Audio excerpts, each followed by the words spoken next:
Let's see if this works. Looking good so far. Hey, they're popped already. Uncle Mosh, I believe we're live on the YouTubes. Yeah, man. According to the YouTubes, we're live. I'm waiting for the. I'm waiting to hit the bell, like the kids would say. You got to get the kid, smash the bell, Mosh, as the kids say, right? Yeah, we got. We're good to go here, live in the fan cave. And for those of you that are frequent viewers of Raiders Fan Radio here in Murph's Fan Cave, we got the new GoPro set up over there now. What's up, YouTubes? Adam Hill's in there. Ron the Materator's in there. What's up, Ron? Appreciate you holding it down for us each and every week. Ron the Wrench, we call him. Central Cali Bear from Fresno. Nice. We got our, well, I won't tell you. There's a Fresno. A Fresnoism coming. Yes, there's a Fresnoism coming. That's right. Adam Hill. Oh, yeah. Oh, Kill Jadis is in there. What's up, Kill Jadis? Rev Raider. What's up, Rev Raider? Going to hear from both those guys tonight. That's going to be pretty cool to hear from them. So appreciate you joining us here live in the Fan Cave for episode number 185 of Raiders Fan Radio. Mosh, will you say, let's go ahead and kick this thing up? Michelle Sweat's in there. What's up, Michelle? Raider-roo. Hey, listen. Huh? Just press the damn button, nerd. All right. Well, actually, you know what? I forgot to press that one button, so I got to record the show now. Oh, yeah. So now I hit that record. Now go ahead and give me to press the damn button. Just press the damn button, nerd. Oops.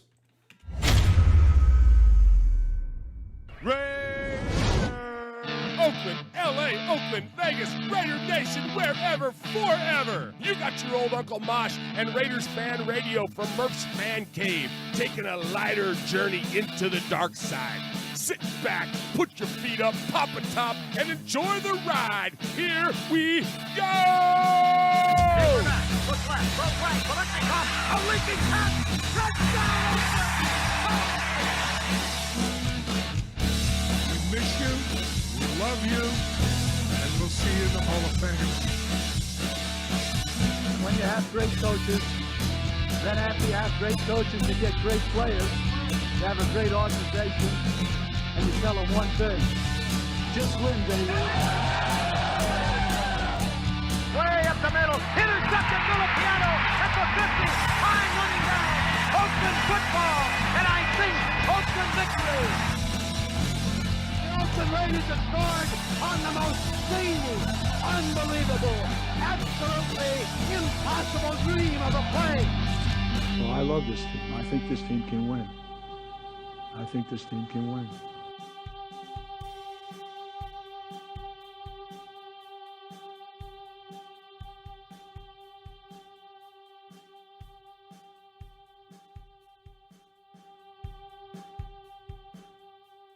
I guess it would help if I took my microphone off of mute. Just press the damn button. All right.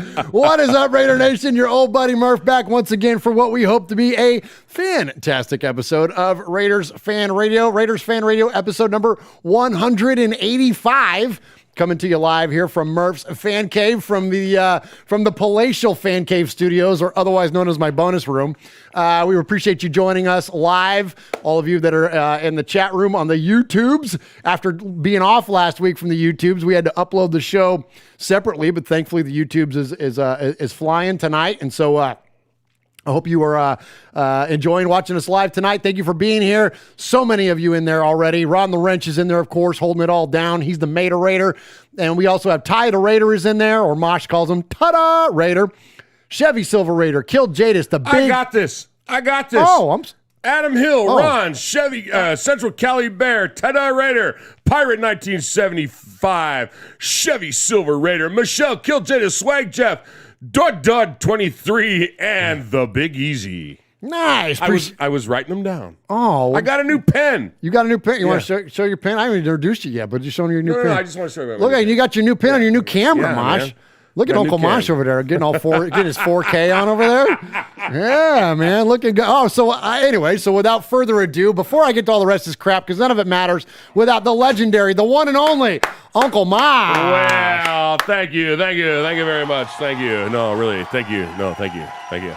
It's so good to be here. I'm so excited to be here. Excited to have you, Mosh. Man, at least we're here on a win. We're here. Oh, yeah. The weather's turning kind of cool. I'm going hunting again on Saturday. Nice. Already got an 8-pointer already? Already got an 8-pointer. Can't wait to get another one. Nice. It's all about the horns now. It's all about the horns. Nice. But anyway, just fired up, man. Fired up. We beat the Donkeys. We beat the Donkeys, man. It was such a fun game. Such a fun game. So appreciate you, Uncle Mosh, being here tonight. No Swag Jeff. Swag Jeff is on daddy duty tonight, but he is in the chat room. So if you are so inclined, you can join us in the chat. That is at youtube.com/MurphsFanCave. And it's funny I always say that, but anybody that's listening to us now is already probably in the chat. Right. Even people like my boo Max, who typically doesn't type in the chat, but she's always out there watching. Oh, speaking of that, by the way, I got to shout her out. I got to show you something cool, Mosh. Max got me this. So I don't know if you noticed here on the show, like I'm not married, but I wear a ring on my right hand. We're on not my jewelry ring finger. guys, yeah. And I'm not jewelry guys, but she got me this ring. Look at this. It's one of those rubber rings, but look at it. Can you see what the logo right is there. on it? Hold it right there. Can you see Nice. Isn't that freaking badass? Yeah, thank you, boo. Anyway, so join us in the chat, youtube.com/MurphsFanCave, and you can join in and see us live each and every Wednesday night. Not next Wednesday, though. This Wednesday, we are here. Uncle Mosh and I and Swagger, we're going to take off next Wednesday because it's Thanksgiving week, but you might catch an episode of RFR is Trippin' from me and Uncle Mosh. Yes. We might be in the car on the way to go throw some dice. We might be tripping. Yeah, we might be tripping. We're always tripping. People claim we're always tripping, so the kids say. That's exactly. That's right. So anyways, appreciate you in the chat tonight. And thank you for all you do to support Murph's Fan Cave Podcast Network. Also, thank you for supporting our audio podcast, which you can find at Murph's Fan Cave. That is MURFS Fan Cave on any podcast service. That is Stitcher, iTunes, Google Play. It's Apple Podcast now. I keep forgetting to say that. But iHeartRadio, Spotify. If it has audio, we're there. Alexa, we're like way high on Alexa. Really? Like, Alexa's like a big deal for us. We're like in like the upper, like, I forget what percentage, but whatever. But it's like the top, like, this is going to sound stupid, but the top like 4,000 podcasts. Wow. But which I know it doesn't sound like a lot, but for a dopey little Raiders show like this, that's like really super high considering there's like 200,000 podcasts in Alexa's thing. Wow. Yeah, we're like, so anyways, I get these weird reports all the time. And anyway, so thank you for those of you that are listening to us on your Amazon Echo or your Alexa. Well, hey, which I just woke up, by the way, by saying it. Oh, good. Yeah. Good. So we'll probably get like, the best of Bonnie Raitt playing here in a minute or something. Hey, Alexa, play the last episode of The Mandalorian. Hey, Jason Marshall's in the house tonight. You don't know who that is because Jason Marshall says, "What's up, Raider brothers? New viewer here." Right on. Well, congratulations, Jason. You're part of the group, man, and you're in on the chat. So I love that. That's Would love to hear awesome. from you. That is awesome. And speaking of that, thank you, Jason Marshall. Before we'll talk about the foundation later, I've got that here on my list, but I'm going to cross it off and go right into this because I think this is a good segue, considering we got Jason in the chat. So we get feedback all the time. Like we get feedback, positive and negative. 99% of it is positive feedback, but occasionally we'll get something negative in terms of feedback, and sometimes it gets my attention and sometimes it doesn't. Something happened this last week that got a little bit of my attention, and Mosh and I, and even Swaggo and I have talked about a few different things, and so I just want to bring this up. We get feedback, and then also we get new listeners, just like Jason Marshall in the chat tonight, and I'm sure many others. We know we get new listeners all the time because our subscribers, although our show has not taken off on the YouTube like a rocket, it's a slow climb. Like we get new subscribers and new listeners and new watchers every single week, and thank you to all of you that support us. So some of the feedback that we got was about our Raider content or quote lack thereof. Like we got some comments about folks that said, "Hey, I've been listening to your show now for 15 minutes and you guys haven't talked about the Raiders yet." Well, so we thought this would be a good opportunity to just maybe every once in a while kind of revisit kind of who we are, like revisit what this whole fan cave thing and what this whole Raiders fan radio thing is about. Yeah, our mission statement, if you will. Our mission statement, if you will. Absolutely. Because, look, I want to honor, like if someone's willing to take the time to write us a letter or an email or a Twitter post or a Facebook, but like, I appreciate your time. I appreciate your willingness to reach out to us. So I want to honor that, but also we also got to be fair to who we are and what we are too, and honor that. So, Mosh, what do you think? Murph, let me just run this by you. Okay. What do Marco's Pizza, Raises, Tires, Cars, Video Games, the Navy, Kids, School, Church, Geico, Vinny's Crush, Thanksgiving, Jobs, Candy Crush, casinos, and many, many more have in common with Max? DC4, donkeys, F to the E to the R to the R to the E to the L to the L. Defense, offense, sacks, horse-headed people, special teams, refs, and our hatred for the Chiefs. What do those things all have in common? Well, do you know? They're all things we talk about on this show and things we talk about during Raider games. This is what we talk about in a Raider game. So for people that say, oh, well, maybe your fandom is in question because you went 14 seconds without saying Raiders, I got news for you. This is Raiders Fan Radio, where we take a lighter side journey into the dark side. I'm going to go slow on that. A lighter side journey into the dark side. You know what the dark side is, or you wouldn't be here. Right? So the lighter side journey is what we do. Our listeners, they know that your glasses fog up and you have an unhealthy obsession for Star Wars. Amen. Okay? And our new guy's going to learn that. You'll know that Swaggy buys everything on sale. He's been known to pay full price for things, too. Hence the name Swag Jeff. Hence the name Swag Jeff. You'll learn that Q-Dog, the Raider, Q-Dog, we love Q-Dog. Aaron is our capo. He just pitched in 1911. We know the happy right on. Thank you, Aaron. 109th Omega Phi Sci-Fi Q-Dogs, right? That's why he does that. It's their birthday. He honors them, okay? You know, or you will know, that I've never met a donut I don't like. True. Does that have anything to do with me being a Raider fan? I got my face on a shirt. You know, it's got a Raider shield behind it. We have fun. We love our team, and we're loyal followers. We don't always jump right into stuff. But we don't have to be those hard-hitting dialogues about the team, and sometimes we have our personal issues that we share. Jeff has an obsession with you-know-who, okay? He also has an obsession with spending money on Amazon. You can't do simple math. No. You know, you love numbers, but you hate math. No, I can barely figure out how old I am. And I rant about a lot of stuff. You do. You know? It usually comes back to food. And we're and we're not opposed to constructive criticism, but we're not going to change our format, folks. And I'm sorry if you don't like us, hit the thumbs down button. You know what else you can do? Change the channel. Turn it off. Sorry, guys. Yeah. We're going to have a good time. We love our listeners. We have fun. We go back and forth. You know, we do what we do, and we think we do it well, or we wouldn't have been doing it for 185 episodes. Amen, Mosh. And, you know, we want to have a good time. Coach is in the house, you know. He gives me a hard time about doing the truffle shuffle when his kid's in the room.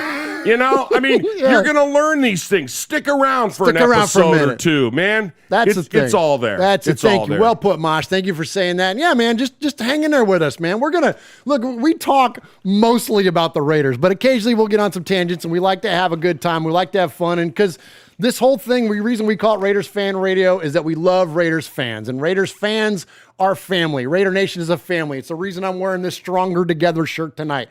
It's all about the community of Raider fans. And guess what? Family doesn't just dwell on one thing, hard-hitting all the time. And listen, this is not to disparage what anybody else does, but there are endless amounts of Raiders podcasts nowadays. The Black Hole has their own show. You betcha. You know what I mean? Like, those are good shows. Some of those are great shows. They're great shows. This is not to disparage what other folks do, but if you want to find other podcasts where all they do is just do nothing but talk about the Raiders endlessly, there's plenty of room for that. So that's not what this particular thing is going to be about. So anyways, not to be too self-indulgent, but we just want anybody new coming around, this is what we do. But I promise you, We will have a lot of fun. We will talk a lot about the Raiders in one way or the other. Like, look at my freaking house. Look at my bonus room. Like, it all comes back to the Raiders eventually, I promise you. Yep. We just want to have fun along the way. And most importantly, we want to celebrate you, Raider Nation, all those people in the chat room, all the people that we hear from, each and every week.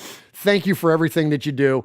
And I guess that's it. So welcome to Raiders Fan Radio. For those of you that are new, and our new buddy, Jason Marshall. Yes. And he wants to know where we're located. We're located in Murph's Fan Cave, right in the heart of Middle Tennessee. We're a couple of transplanted Bay Area boys who, I'll tell you the truth, I made my way out here a couple of wives ago, and I was getting married, and I called up Murph and I said, "You got to get here, dude." And he showed up for the wedding. He fell in love with the girl that was singing, and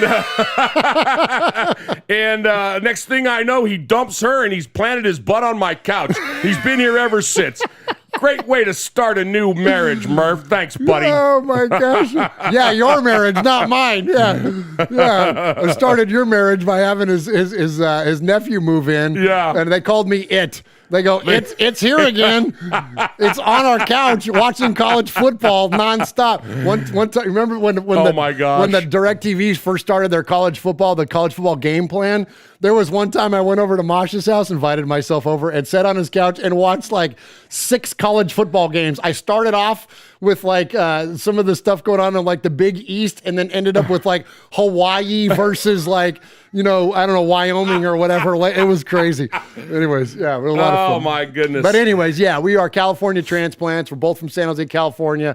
Grew up diehard Raider fans, Raiders in our blood, brought it with us, and have oddly found so many wonderful Middle Tennessee Raider connections. From Jeff from Domenico's and from, Jeff is the all-time passing leader at Alameda High School, played college ball at Laney College in Oakland. Dude, Gruden did his mother's laundry. Gruden did his mother's laundry. Exactly. So, we got to know those folks. If you look over Mosh's shoulder there, you see the Will Compton jersey over there. We've had Will Compton in the fan cave. Will, who lives here, and of course played for the Raiders last year. And that's just the tip of the iceberg. We've had so many cool Raider-related things that we found in our community, and so we're gonna keep the ball rolling. And here's the best thing. I'll say this, and then I'm gonna shut up, and we're gonna get into the next segment. We do a podcast about a Las Vegas football team that used to be in Oakland, that used to be in Los Angeles. We do the show in Middle Tennessee, and we go to 80 countries around the world. Yeah. I'm going to talk about this coming up when we get to the Silver and Black UK guys. We've connected with people literally around the world because of this show, and that's one of the things I'm most proud of. It's wonderful, the community that's built up. Anyways, I could ramble about it all night, but I'm not going to. I'm going to shut up. Mosh, let's hit a break, and then we'll get into episode 185. Hit the contact button there, buddy. Oh, yeah, I got that. That's on you. That's not on me. Girls, pay attention. You got your old Uncle Mosh here with an update. That's right. I got some stuff for you. Take out a piece of paper, a pencil, a pen. Heck, use your pocket knife and carve the info into your dashboard as you're driving down the highway. First off, you need to like us on our fan page on Facebook. That's right. Go to Facebook at Raiders Fan Radio Podcast. Don't forget about the Twitter. You know your old Uncle Mosh, he twits now. That's right. Go to at Raiders Fan Radio. Also, don't forget the Instagram at Raiders Fan Radio. Or what about our website? That's right, RaidersFanRadio.com. Heck, if you want to, you can even email us show@RaidersFanRadio.com or call us on the Raiders Fan Radio hotline, 909-345-3346. That's 909-345-3346. Don't forget Merv's Fan Cave on the YouTube, where you can get all the show links like the Fan Club Blitz with Splatterhead and Fitz. Find all our stuff on podcast providers like Stitcher, iTunes, and Google Play. All right, did I hit the time limit? Good. A Chevy Silver Raider says, I had an uncle who came to watch a football game once and didn't leave for 5 years. That's awesome. I hear you. Hey, That's so let awesome. me shout out a couple more people. Raider Please. Jokers here, Atticus B. Rockin', Raider Critique, and Super Him, Lorenzo Corrozos.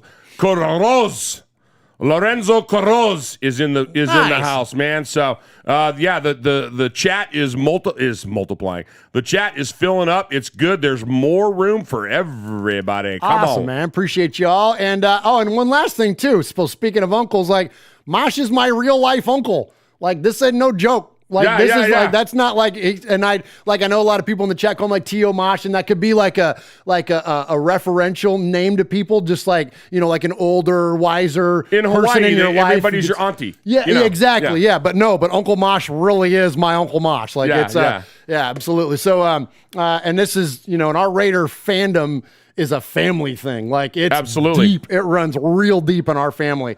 I got pictures of right here over my shoulder is Uncle Mosh's older brother, my Uncle Bruz, and then my dad together at a Raider game. Like it, you know what I mean? It runs real deep in our family. Anyways, so speaking of family, Jeff, Swag Jeff, our buddy, the third man in the booth usually here at Raiders Fan Radio. He is my best friend. He is Uncle Mosh's former student, and he has come up as an amazing Raider fan, an amazing freaking not only best friend to us, but man, he's a great Raider fan. We love to give him a hard time about his obsession with certain players, but he's a good loyal Raider fan, and he takes our episode number each and every week. This week happens to be number 185. And ties that number back to something significant within Raider Nation. Now, Jeff is not here tonight, but he called in his 185, and here's what we got. Hey, what's up, Raider Nation? It's your boy Swag Jeff coming at you for episode number 185 of RFR Live. That's right, ladies and gentlemen, episode number 185, and we're going to talk about a player that wore the number 85. We're going to go back to 1983. This player was drafted in the 5th round in 1983 and played 5 seasons in silver and black. That's right, we're talking about number 85, wide receiver Darryl Dokie Williams. He had 14 receptions for 259 yards and 3 touchdowns, and got a Lombardi Trophy and a ring the following January. But that season in 1983, he had 18.5 yards per reception. Have a good show. All right, Swaggo, appreciate you, buddy. That is number 185 of Raiders Fan Radio. We're going to officially kick it off now. And, Mosh, at the top of the show, we like to give some respect. A little respect is good around here. We like here. to give a little respect. We're Italian. We like to give respect. We don't do props. We don't do shout-outs. Nothing wrong with those things, but we like to give a little bit of respect. So I got a lot of respect to throw around tonight. Okay, come on. First off, I want to respect the foundation and not because it's the foundation, but I want to respect what everybody has done to support the foundation. The foundation I'm talking about is the One Nation Foundation. So that's a foundation that myself and Raider Cody, if you know who Cody is, of course you do if you're listening to this, you know Raider Cody is. We started the One Nation Foundation. Uncle Mosh is on board as an official officer of the foundation. And between the three of us, what we did was we formed a nonprofit that will then give money away to other Raider-related charities. Could be Bolitnikoff, could be the Stabler Foundation, could be in the Kenny King Jr.'s mom, her battle against cancer. Any of the money that we're getting, like tonight, like in the super chat, Franklin, thank you for that donation. Thank you so much.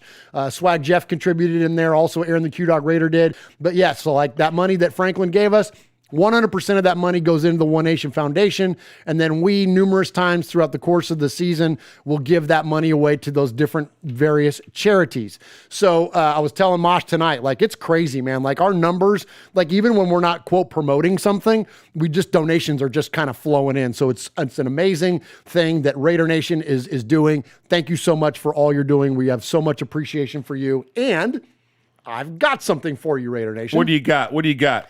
So I don't know if I can't really move my camera, but above my clock up here, you have to see it. If I do it in the fan cave cam, those of you who see it, like, so this picture, if you could see me kind of pointing up there, that picture is a picture that was drawn by Richard Miller. He has a website or a YouTube channel called Ether Art. I think I'm pronouncing that right. There's a link in the show notes, so just go look at the link in the show notes. Richard drew that picture of Fred Bolitnikoff and Kenny Stabler for me to hang up here in the fan cave. And he did another piece, or he said he was going to do another piece that we were going to auction off here on the show. So we put it out there to Raider Nation on what player that you wanted to have Richard draw. and you all voted Bo Jackson overwhelmingly was like the winner. So Richard has completed the Bo Jackson drawing, and Mosh, it's freaking gorgeous. I'm getting goosebumps. Man. Wait till I show this to you, Raider Nation. So what we're going to do, Uncle Mosh is going to tell you what you can do to win this thing while I'll show you here on camera. Okay, so what we decided to do is, if you're like me, and a lot of you are, I'm not necessarily saying you're built like me or you have an obsession with donuts like I do, but I'll go out and I'll buy myself something for Christmas, okay? I'll go out and I'll get myself something, and I'll tell the wife, hey, guess what you just bought me? We have a way of doing that. I did that with a truck one time with Murph. I'm like, hey, Murph, you just bought my old truck, and this gun. But anyway, so what you can do is you can bid on this for yourself, or you can bid on this for somebody else. We're going to take bids starting at $25. We're going to take bids through Murph at RaidersFanRadio.com, and the bidding will close at midnight on the November 30th, okay? At midnight, at 11:59 on the 30th of November, because we want to be able to ship this completely as it is, to ship it so that you can get it before Christmas, whether it's a Christmas picture for yourself or for your fan cave, or if you want to give it to your old Uncle Mosh, or whatever you want to do, okay? It is an amazing picture. It is. Richard does great work. Again, support his Ether art. He's also on Fine Art America. You can find him there, but his YouTube channel is in the link. So start there. Subscribe to Richard. He's done this all free. He's just given us all this stuff. So please support Richard Miller, and we want to give him a lot of respect. And then again, 100% of the money that we get will go to charity. Basically, this is the same kind of auction we did for the Compton jersey, for the autographed Compton jersey. Just email me your donation, or email me your amount, and whoever the highest one is, then I'll mail it to you. And that was Mosh's call to email it out on December 1st. Make sure you got it for Christmas. So very, very cool. So hook up the Raider fan in your life, or hook yourself up for Christmas. Okay. Next up here, I want to give respect to our friends across the pond, Mosh. Our buddies at Silver and Black UK, we have a lot of favorite fan clubs. Of course, you're an official member of the Black Hole of the New Jersey, an honorary member. That's right, the honorary member of the New Jersey chapter of the Black Hole. Mosh has never been to New Jersey other than to use the restroom, I think, a couple times on a flight. But outside of that, you are an official member, because we have so many great Raider fans in New Jersey, and they inducted Mosh into their fandom up there. But anyway, so we have a lot of great fan clubs that we love. The folks in Atlanta are awesome. We just talked to Kevin about them, about the folks in Atlanta. But Silver and Black UK, we got to meet these guys last year at the Blitnikoff Awards, at the Blitnikoff dinner at the Crab Fest.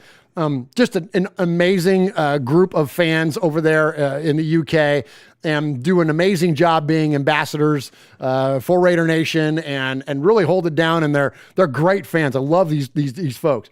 So they started their own show. Remember I was telling you about all the fucking podcasts that are out there nowadays? Silver and Black UK started their own podcast.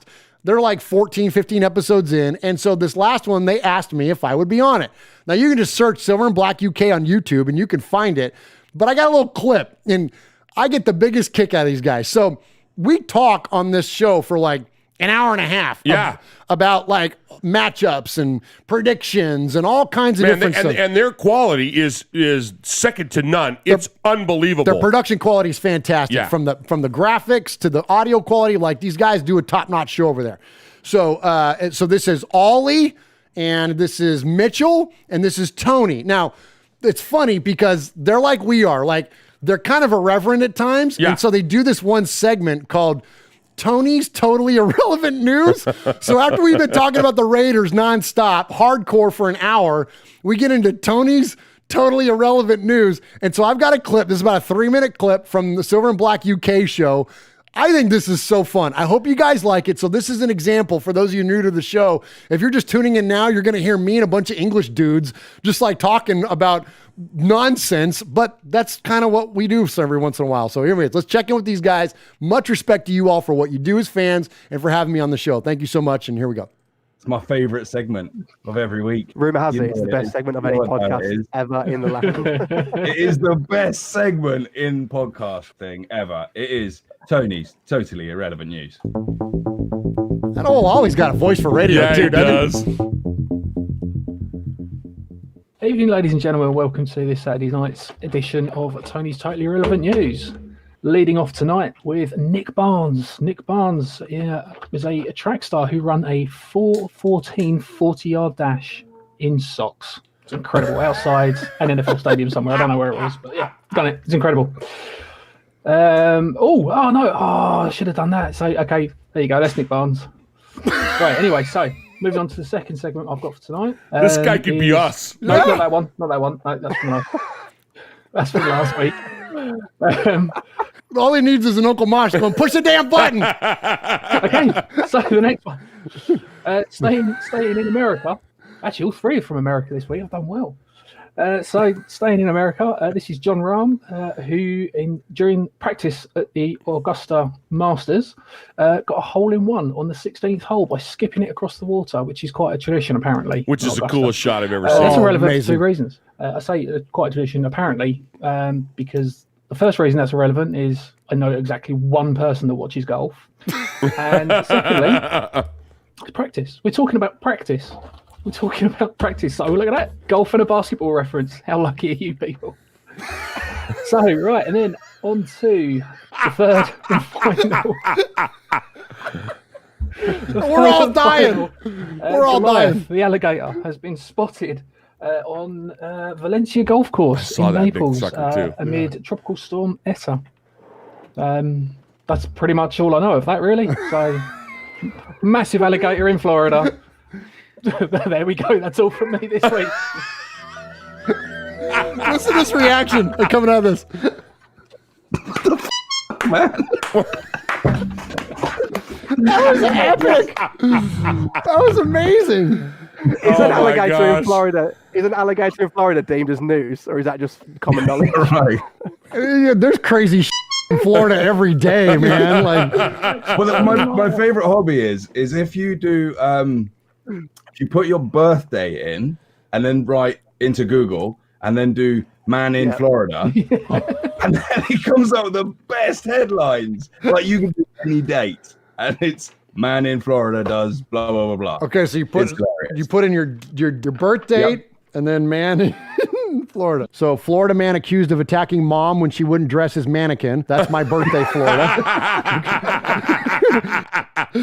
Oh, there we go, man. Those guys are so fun, man. Appreciate you having me on. Hey Raider Nation, this is Max Crosby from the Oakland Raiders. And goes down, and Max Crosby, who forced a fumble last week. You're listening to Murph, Mosh, and Swag Jeff on Raiders Fan Radio. Thank you so much. Just win, baby. Hey, Mosh, I got a novel idea. What do you want to do?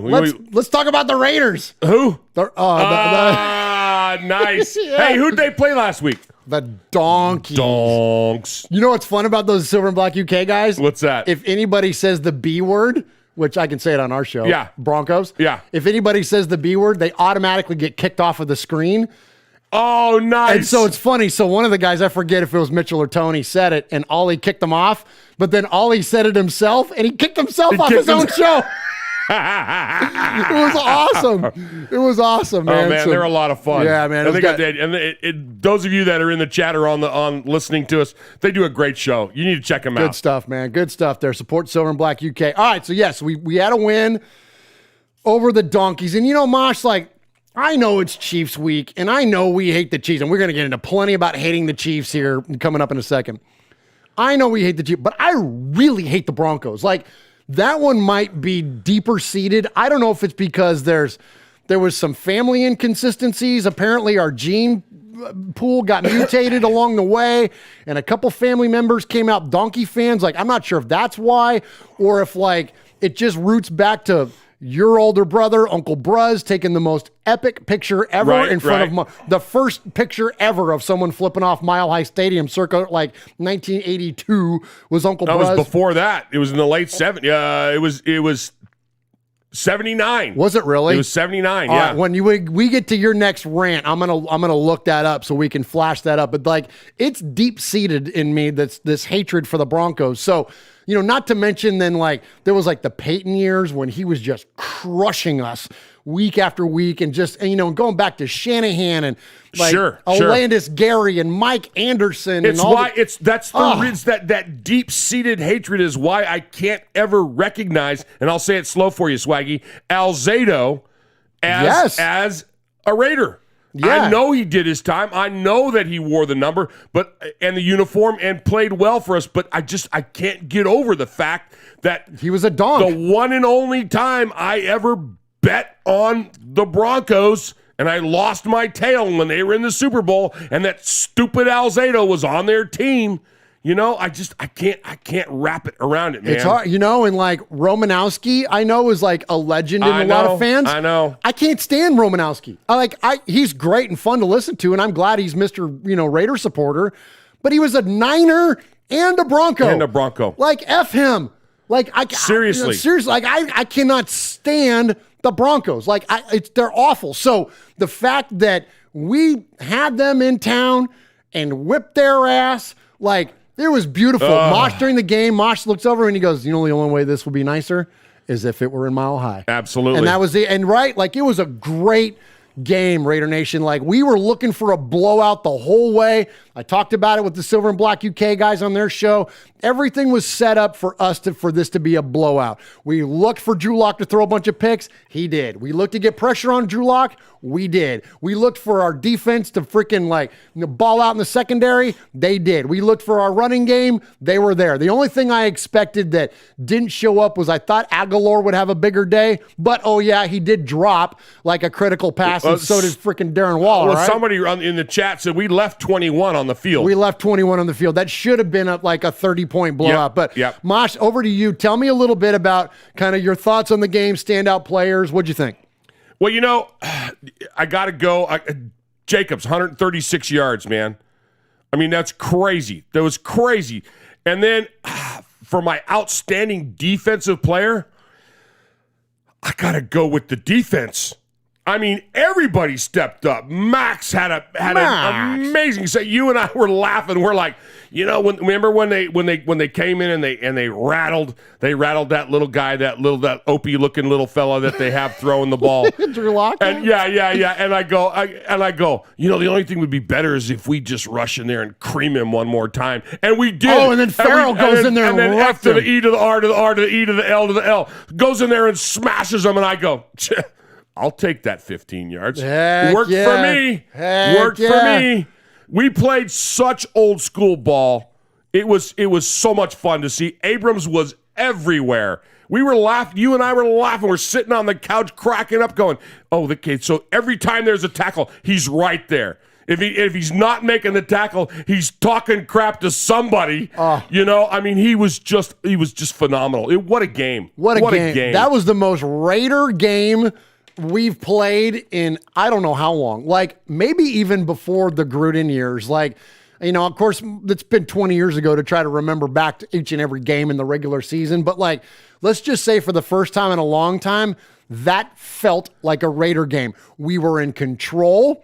Yes, we were getting penalized, but they were like strategic penalties. Yes. We were hyperly aggressive. We were dictating to the Broncos what they were going to do. The Raiders had their way with the Broncos, and that's what Raider football is. It's aggressive. It's in your face. It toes the line. It's a little bit chaotic. It's aggressive. They're fighting. It should feel reckless because here's the thing, and this is the magic of Al Davis. You want your opponent thinking about everything else except for playing you. And at one point, it was like Mosh and I looking at each other and we're like, they're done. They're checked out. Yeah. They're now thinking about 9 other things that have nothing to do with football. If we want to advance to the Chiefs week, they're already Gruden is already in Andy Reid's head by this whole circle the freaking stadium thing. I mean, when you got Heath making interceptions, he had 4 in his career going into this game.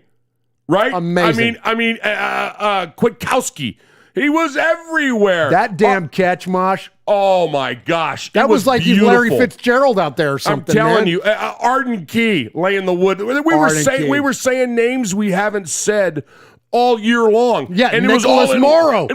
And it was all in one game. How good was 50, man? Oh, he was amazing. Absolutely. He balled out. 5-0 was just everywhere. Absolutely, man. Nicholas Morrow, you know what? Like, we signed, here, I'm going to throw a stat at you. So we signed, where's my, oh shoot, I gave you all my stats. Here. Okay, so Corey Littleton is out for the game, right?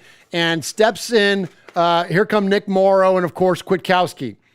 Here's going back to last year, Tyre Whitehead and Corey Littleton combined in this season. So Tyre Whitehead, who played for us last year, now he's in Carolina. Tyre Whitehead and Corey Littleton have collectively this year, 2020, 1 interception, 1 forced fumble, 0 sacks, 0 fumble recoveries in 2,485 snaps collectively as Raiders. Now, Nicholas Morrow, 1 interception, 1 forced fumble, 1 sack, 1 fumble recovery, and 371 snaps this season. It's crazy. It's crazy. Morrow freaking balled out, and that is to be celebrated because, frankly, we weren't sure about him. And Littleton has been underwhelming in terms of his his presentation as a player, as a Raider. I mean, this is a guy that we brought in to be Mr. Coverage, and all I see is him getting juked out of his shorts on Sundays. So listen, and that's I think a fair critique on Corey Littleton, and frankly, the fact that Morrow was able to step in, do what he did, and I think because it wasn't like, I don't think Nicholas Morrow magically became this amazing football player. I think that the talent that he has always been there. It's always been represented. I think between, I'm not going to say just Gunther because I think it's Gruden's influence. Between Gruden and Gunther, they've done what Mosh always says to do. Put your players in the position they're best to be successful. Take advantage of what they do well. What does this guy do well? And let him go and do that. And that's what the Raiders are doing with Nicholas Morrow, and it showed up on Sunday, man, because he was all over the place. It was an amazing effort by the Raiders, and again, the most Raider game that we've seen in many, many years. Before we get to some audio, I'm going to do a little catch up here. Here's Uncle Bruz. So this is what year you? So what year you said? I thought it was 79. 79. Yeah, it was either 78 or 79. It was 79. Yeah. Because we were, I had just gotten out of the service and we were living there. It's so funny. He and I were both living in Denver. And it was like, oh my gosh. It's so funny, yeah, man. That's the best. That's the best. So that's my big brother. That's Mosh's big brother. For those of you who know Cousin Sonny, who's a real life cousin, real life nephew, other nephew to Uncle Mosh. That's his dad right there. That's Uncle Bruz, man. So anyway, so pretty cool there. All right, let's get to some audio here. Okay, this came in last week. Now, this missed the cutoff for the calls last week. But Ron the Maderator, Ron is one of our made men. You become a made man or a made woman by calling the show and leaving a message 3 times or by getting your email read an indefinite amount of times. Ron is also the guy that's in our chat. He's the guy that moderates our chat. That's why we call him the Maderator. So Ron the Maderator sent us a voicemail. And again, it missed the deadline, but it was just prior to the Donkeys game. And it's pretty funny. So here's Ron jumping in with his take on John Elway. Hey, it's Ron the Maderator, and I'm here with this week's episode of Know Your Enemy. This week's enemy is John Elway. John Albert Elway Jr. was born June 28, 1960, to Janet and Jack Elway in Port Angeles, Washington. His parents... Oh, can I jump in real fast? I got to stop that. So, Jan, did you know this? So, speaking of family connection, so my Uncle Murph, the guy who I pulled the name from, my Uncle Murph, him and Uncle Bruzzy were best friends. Uncle Murph, okay, so his mom, my grandma Lois, okay, she was best friends with Janet Elway.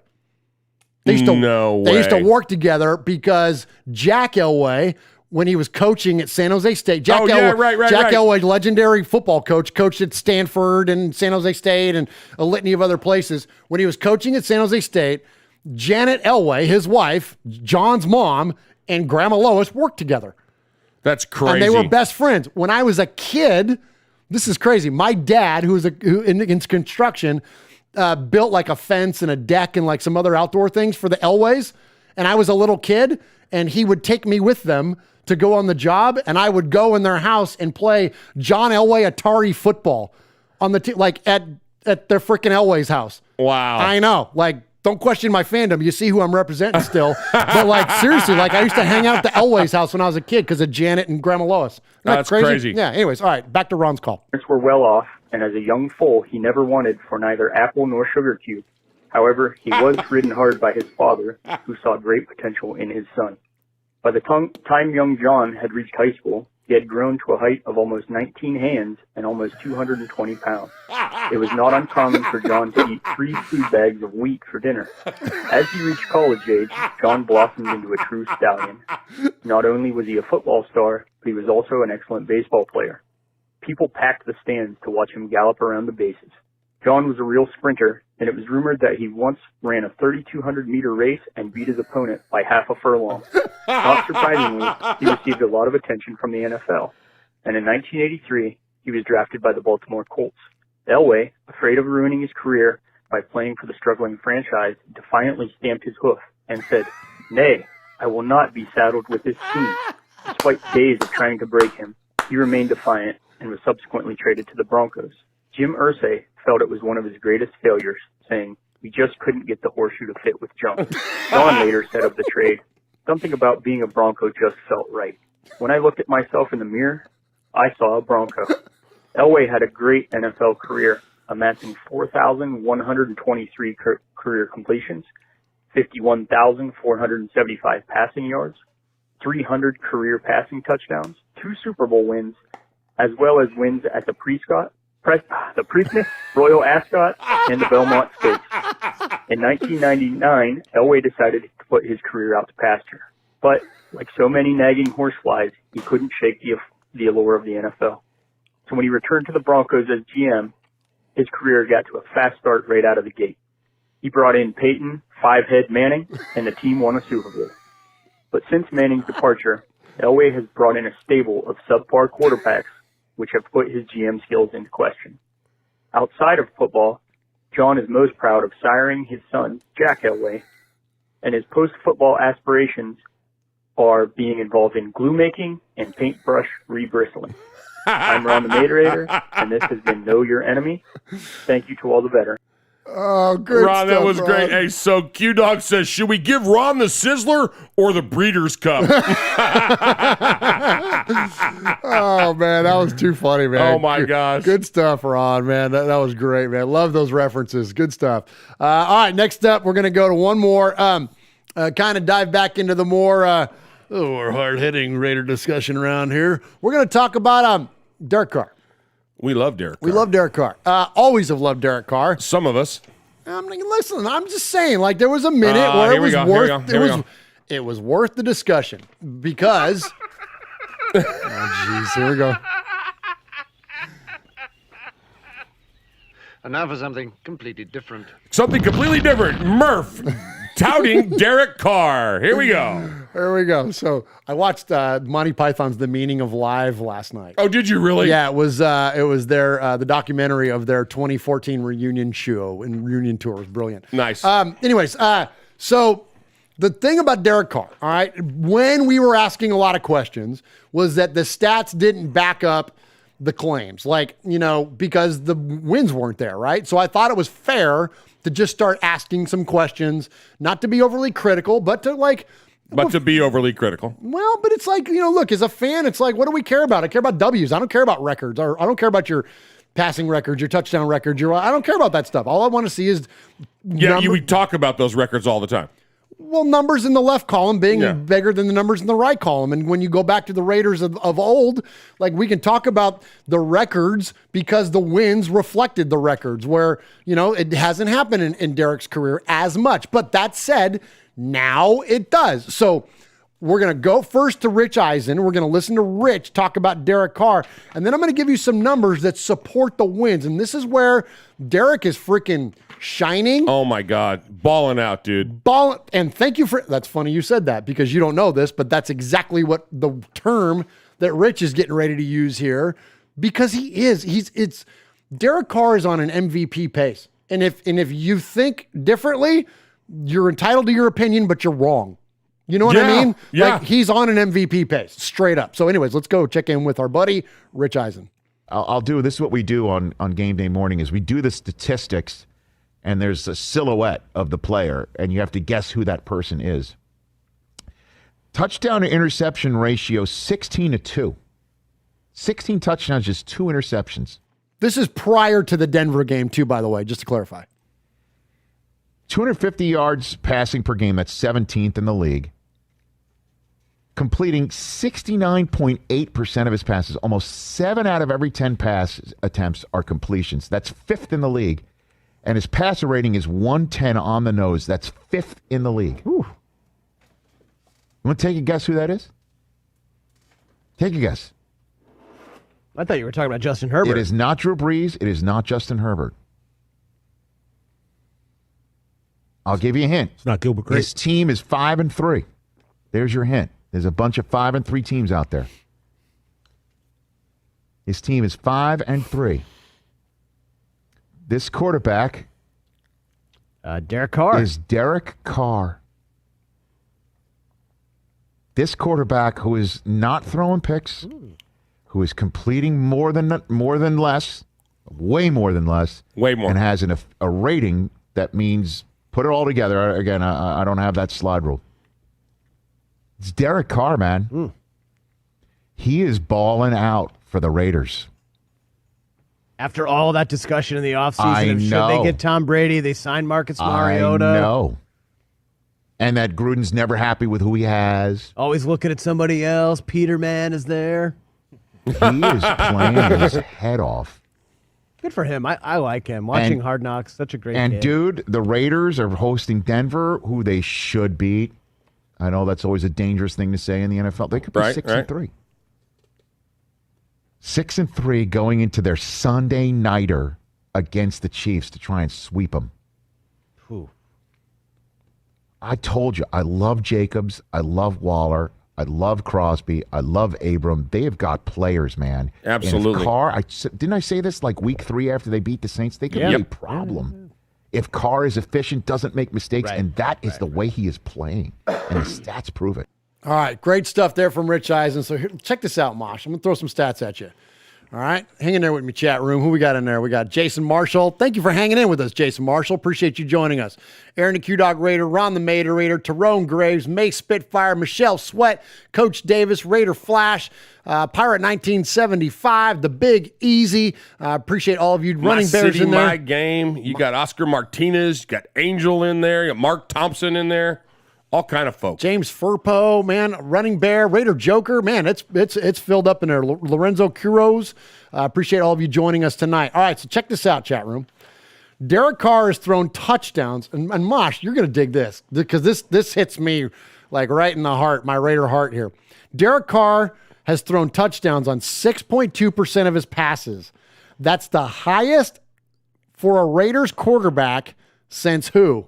Stabler. Absolutely. At 6.8 in 1977. Wow. Stabler's 9.3%. So this is touchdown percentage to passes. Stabler's 9.3 in 1976 is second best for a full season since the merger behind who? Want to take a guess? Only one guy. LaMonica. No. This is in the whole league. Oh, in the whole league? So highest merger? So since the merger, highest touchdown. Got to be Brady, right? Percentage. Good guess. It's the other guy. Oh, geez. It's Manning. Yeah, Manning. 9.9% in 2004. Okay. So this is the class that Derek Carr is in right now. He's doing things that are all time and winning. Derek Carr's average pass. Remember when everybody used to say you can't throw the ball downfield? Right. He's not a deep ball thrower. I love it. What's his average pass? Average pass traveled 12.2 yards downfield Sunday for the Raiders. His highest ever mark in a game, topping the 11.6 he had in Green Bay in 2015. So throw that out the window. So there's another box checked. Oh, my gosh. Can't throw the ball downfield. Can't win in Kansas City. Can't win on the East Coast. Right? What else? Can't win on a Sunday. Can't win it. Right? Like all the things. All right, listen to this one. This is great. Derek Carr, okay, had his lowest passer rating of the season versus Denver, 81.1, okay? If and big ifs and buts are candy and nuts, but still, right. If Nelson Aguilar and Darren Waller catch those touchdown passes like they should have, his rating goes to 124.5, and only one game in his whole career did he have lower than that, and that was at Kansas City with a 126. Jeez. Like, for real. All right? Derek Carr, if we win this weekend, not if, but when we win this weekend, how about that? When we win this weekend and beat the Chiefs in Las Vegas, Derek Carr can join these Raiders quarterbacks who swept the season versus the Chiefs. So there's been 6 Raiders quarterbacks all time that have swept the Chiefs. Mosh, do you want to take a run? Sure. Okay. I'm going to go Plunkett. You are incorrect. Okay, I'm done. Yeah, no Plunkett, but some other. Seriously, but he's the only big name not on it. So obviously, I mean, I was going with the dark horse here, but obviously you're going to have Stabler, you're going to have Gannon, you're going to have LaMonica, you're going to probably even. I don't think George Blanda was playing enough then, but little deeper cut to get to the other three. Go ahead. Okay, Flores. Oh, nice. Much deeper cut, yeah. Yeah, Jason Campbell. No kidding. Jason Campbell swept him in 2010, and in 2012, Carson freaking Palmer seriously beat the Chiefs twice for a sweep of the Chiefs. So Derek Carr can get some more rarefied air there. So good on Derek, and I think Rich is absolutely right. I'm gonna give you a couple more here before we get out, and let's go ahead and hit a break, and then let's transition into talking more about the Chiefs game because that's where we're going anyways. What's up, everyone? This is Maurice Hurst with the Las Vegas Raiders, and you're listening to Raiders Fan Radio with Murph, Mosh, and Swag Jeff. Just win, baby. Thanks.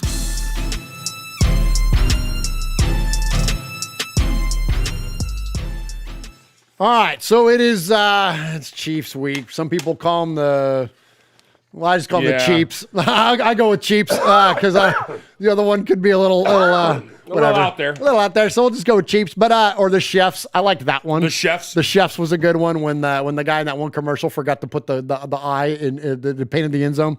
All right, so it's Raiders Chiefs week, and listen, man, this is I just got done proclaiming my hatred for the Broncos. This is 1-1A though when it comes to the Chiefs, and we're going to get into a lot about the rivalry and the hatred. Oh my gosh, it's unbelievable. It's unbelievable between these two. But I'm getting fired. Mosh is already getting frothy, and this is the Mosh segment too. By the way, I'm going to get in here and get out because I'm going to read you a few things, and then I'm going to turn it over to the one and only because he's got it in spades when it comes to this rivalry. All right. So the Raiders have won road games in back-to-back weeks for the third time in the past 10 seasons.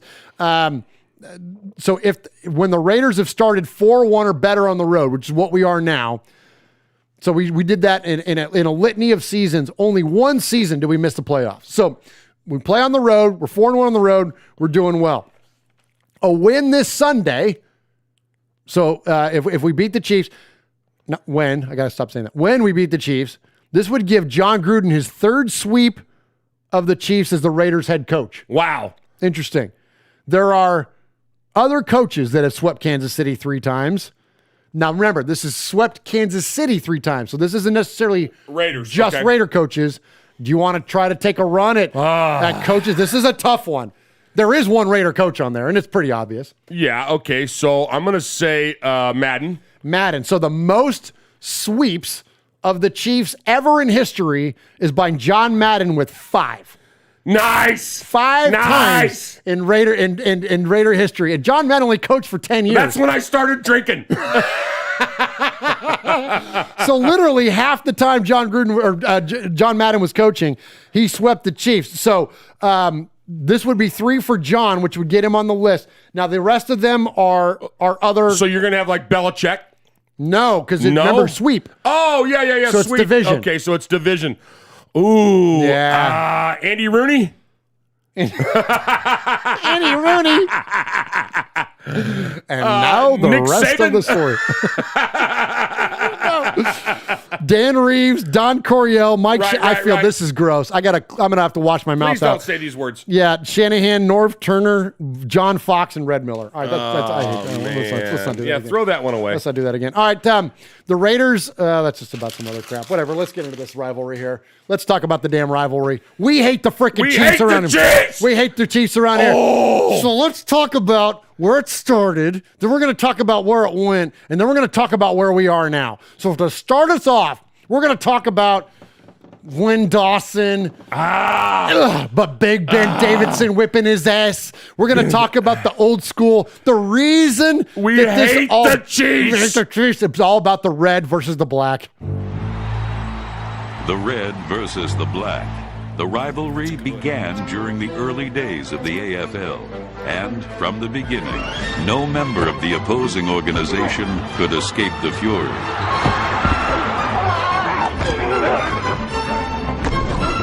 They had that horse. I remember Madden hated that horse, and every time the Chiefs would score, the horse would run up and down the field, and the Chiefs would be waving the spear and all that. And we got so that I remember coming on the field and Fred Biletnikoff and I throwing ice cubes at him, and I think Fred even kicked him one time. But the cheap shots were not just reserved for mascots. If you're behind, it's kind of natural to give an elbow here or throw some dirt there or trip there and all those kind of things to kind of make the other guy look stupid. A lot of players didn't like each other. I mean, get right down to it. Buck Buchanan, when he tipped George Bland upside down and threw him down on his head, that rubbed some of us the wrong way. Freddie Biletnikoff had this running thing with Jim Marcellus, who was their cornerback. Biletnikoff to the right against Marcellus. Back is Lamonica. Throws for Biletnikoff. Touchdown Raiders! Biletnikoff is having words right now with Marcellus. When he caught the ball, he spiked it in front of Marcellus, and he pointed his finger at him. And I don't know what he told him, but evidently it wasn't very pretty. It all started with Hank Stram. You know, he always looked so neat, prim and proper. His tie was always very neat, and his hair was in place. And you could always hear that little squeaky voice, "Hey, you're holding 63, you know, you're holding." And you always look over to him, and you want to, you know, kind of spit at him, too, when you went by him. With Kansas City, I mean, you could speak to a guy and say hello, and a fight would break out. I love that. So that's Atkinson, that's Banaszak, that's Big Ben Davidson, and a little bit from Lenny Dawson there. But that's what this thing is all about, man. It's all about these two teams completely hating each other. There is absolutely no room for, I don't know. I mean, I'm a big fan of sportsmanship, but not when it comes to the Chiefs. Like it's a whole another level here, and that's where this thing started. Was that these two teams just didn't like each other. They were polar opposites. While Lamar Hunt and Al Davis had respect for each other as owners, they didn't like each other. This wasn't like, and when Lamar Hunt passed, Al Davis had some incredibly kind words, said that he always respected him as a rival, but that didn't mean that they liked each other. These two teams do not like each other, and it goes back to literally the inception of the two squads in the AFL, and it's taken root back then, and at times it's been more one-sided than the other, but as we're going with this thing, just know that it came from the Raiders being dominant and the Chiefs being dominant collectively at the same time, and it birthed this incredible rivalry that's festered and grown and all the way up until today, and that's even what leads up to guys like Uncle Mosh, the old school Raider fan, who hates the Chiefs to the point to where when you were in Kansas City, you took Uncle Bruzz's cue, and there's a picture of you flipping off Arrowhead Stadium. I'm going to find that while we're talking. It's the truth. It's the truth. You know, we talk about how chippy the game got last week, right? And there was at one point, even the announcers recognized it. They go, the Raider Bronco rivalry goes back so far, and these two teams don't like each other. Well, you know what? There's not a lot of teams we do like. Yeah, right. You know, everybody's our rival. And it's that idea that back in the day, I mean, it was a Donnybrook, as they used to say. You know, it was gonna be mud and blood and sweating and gouging and fighting and all that good stuff. You know, and it was no doubt, it was inevitable that was going to happen, and it was amazing. And I'm telling you, in the 70s, when we were on that Madden spree, it was unbelievable. So when I was in Kansas City, I had to go there for a work thing, and they go, well, let's go to a Royals game. You know, well, you have to walk by Arrowhead. And I couldn't resist. And the people I'm with, right, we're all in nice shirts and slacks and everything. And they're like, what are you doing? And I said, you don't understand. I hate the Chiefs. And they're like, okay, well, thank you. I love it, Mosh. It's great, man. So for those of you on the YouTube, you saw the picture of Uncle Mosh giving the bird to old Arrowhead Stadium. All right, so that's where the rivalry started. And frankly, we could do an entire episode, and probably should one of these days, about the hatred of the Chiefs and the Raiders and where it started. And again, I mean, okay, let's say this. I got to say this. Big Ben Davidson is highly underrated in terms of Raider Nation, in terms of reflecting back on the greats. Like, we talk a lot about Stabler and Biletnikoff and Cliff Branch and Timmy Brown and they're all the greatest of players. Stabler's my all-time favorite. We don't talk about Ben Davidson enough. Ben Davidson was one of the guys that set that tone for the Raiders. He was one of the guys that was like, you want not even just towing the line, but put his foot across it. Right. That whole notion of like, rule number 1, cheating is encouraged. Rule number 2, see rule number 1. Right. That comes from Ben Davidson, to the point to where when we were playing the Chiefs one time, Len Dawson was running the ball downfield, quarterback for the Chiefs, running the ball downfield. Len Dawson was down, and back in those days, you used to have to touch the player down, the quarterback down. Now they can just slide. But back then, you had to touch him down. Well, Ben Davidson, to his own admission, was just trying to touch him down with his helmet into his back. Right? So he does this.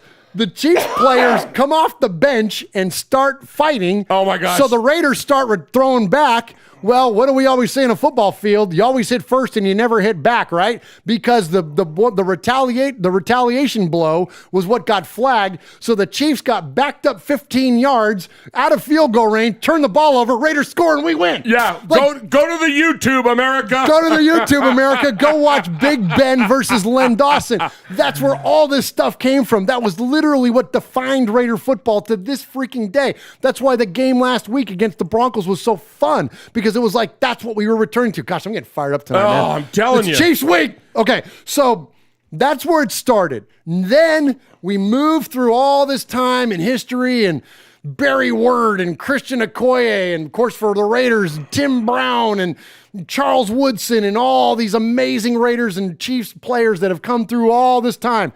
Now here we are, as of about 2014, I want to say. Right. My man, Marcel Reece. For those of you who've been asking in the fan cave for me to move Compton. Back. So Compton got the shift over to Mosh's shoulder, because that's, Mosh is close to Compton. Yeah, he's close to my chair.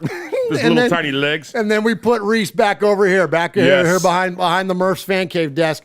So we got Marcel Reece there, and so we're going to check in. You want to know why Marcel Reece, not only was he an amazing Raider on the field, but one of the reasons he was such an amazing Raider, and still is an amazing Raider, working now in the front office for the Raiders, is that he gets it. As a modern-day player in 2014, he got it. He understood the importance of the Raiders-Chiefs rivalry. Joining us on the official Raiders podcast, a guy who can do it all. You can line him up in the slot, put him out wide, play him at running back, play him at fullback. My guy, Marcel Reece, joins us before the Chiefs game. Marcel, let's begin on what this rivalry means to you, because you've had big games against Kansas City. This rivalry means a lot. I mean, for one, it's a divisional game, and really fighting for a playoff spot. So it means so much more this year. But over the history, it's two physical teams going at it, and it always comes down to the end. So it's always a fun game. It's the type of games that players live for. Yeah, and you know the history of the Raiders and the Chiefs. That's what I love about you. You embrace the past and the future of the silver and black. And remember, and the highlights of Lenny Dawson and Stabler and Biletnikoff going up against those great players. There were wars going on with these teams in the 70s, right? Absolutely, and really that's what it's all about, because those are all the guys that paved the way for us. And they're what the Raider Nation stands for, and how it was made. And they bring the mystique of the Raider Nation and the Oakland Raiders. And the Chiefs had some good teams back then too. But it's all about the snake and those guys going out there and having battles and wars and the field and bringing W's and to Oakland. So that's what it's all about for us, and that's what we love about playing this game, and more so specifically playing for the silver and black. You know what I love about that? When Marcel Reece goes, it's all about snake. Yeah. He doesn't call him the Snake, and he doesn't call him Stabler. He calls him Snake. That's his name. He gets it. He knows. He's totally in tune with that Raider mystique and where it was built and all that crap that I just got done rambling and getting fired up about and spitting all over my microphone. It's so good, Mosh. All right, so that's where we were and we were at that right before that game. They played in Tennessee too. Right. That's that was where I got the freaking jersey signed. It was like that week before we came to Kansas City. Okay. I'm all fired up already. All right, so now it's today. It's been a minute since we had a quote rivalry. It's been a minute since we had the Chiefs number. Well, we beat them in Arrowhead this week, or a few weeks ago. We got the big monkey off Derek Carr's back, the big monkey off John Gruden's back. We won in Arrowhead. We won decisively. It was an incredible game plan by the defense. So here we are now. And Mosh, I'm going to ask you this before I go to the clip, because you haven't heard any of this. So I'm going to ask you first before I go to the clip. Do you think the Raiders are a legitimate Super Bowl contender if we beat the Chiefs? Okay, so there's all this COVID protocol going around and about the players that we have and a bunch out right now. Okay. We brought in Littleton, okay? But Littleton didn't step up last week against the Donks. It was everybody else. And we brought him in. What was his purpose? He was brought in to be a leader. He was brought in to be that guy, and cover tight ends and to be that guy. And it didn't work that way. Other people stepped up. And I think if we can keep that mentality and we can do what we have to do, that's the reason we play the game. Who else? Who else are we? Why couldn't we be? When you got people on the other side in the other division, in the least division, and they're and they're 3-7 and they're one game out. Ridiculous. Why can't we be legit Super Bowl contenders? If you beat the reigning champs twice, hey, why not? We would have arguably beat the best team in the AFC twice. We beat arguably the best team in the NFC once. I'm with it, man. I think that there's merit to the conversation. And I think what's interesting, Mosh, is that you brought up the point that other players stepped up when the guy that we signed to be the guy wasn't the guy because he wasn't available. Right. But all of a sudden Nick Morrow was. Well, who was the freaking hero of the last Chiefs game? Arden Key. As a spy. Right. That's the kind of thing that needs to happen. If you look at every championship run for every team ever, there's a player that does something that you don't expect. Because when you look at, I don't know, the New York Giants, who are your superstars? Eli Manning, Michael Strahan, Plexico Burress, right? But who's the guy that won him the game? Yeah. David Tyree. Right. Who? Right. You know what I mean?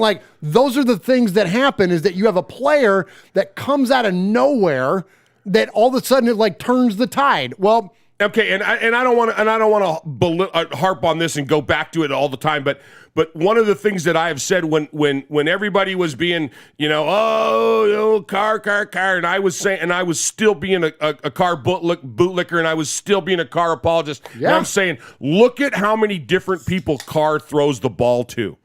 Look at the weapons this year that he's utilizing. Yes. When he's throwing the ball to 8 and 9 guys, right? And these guys are pulling catches out of their butts. And this is amazing. And we are lucky enough. We have drafted well enough. We have stuck to this plan. We have built a team that we have these tools that we can plug in. Now, can we overcome 7 guys being put out? I don't know, but it's only Wednesday.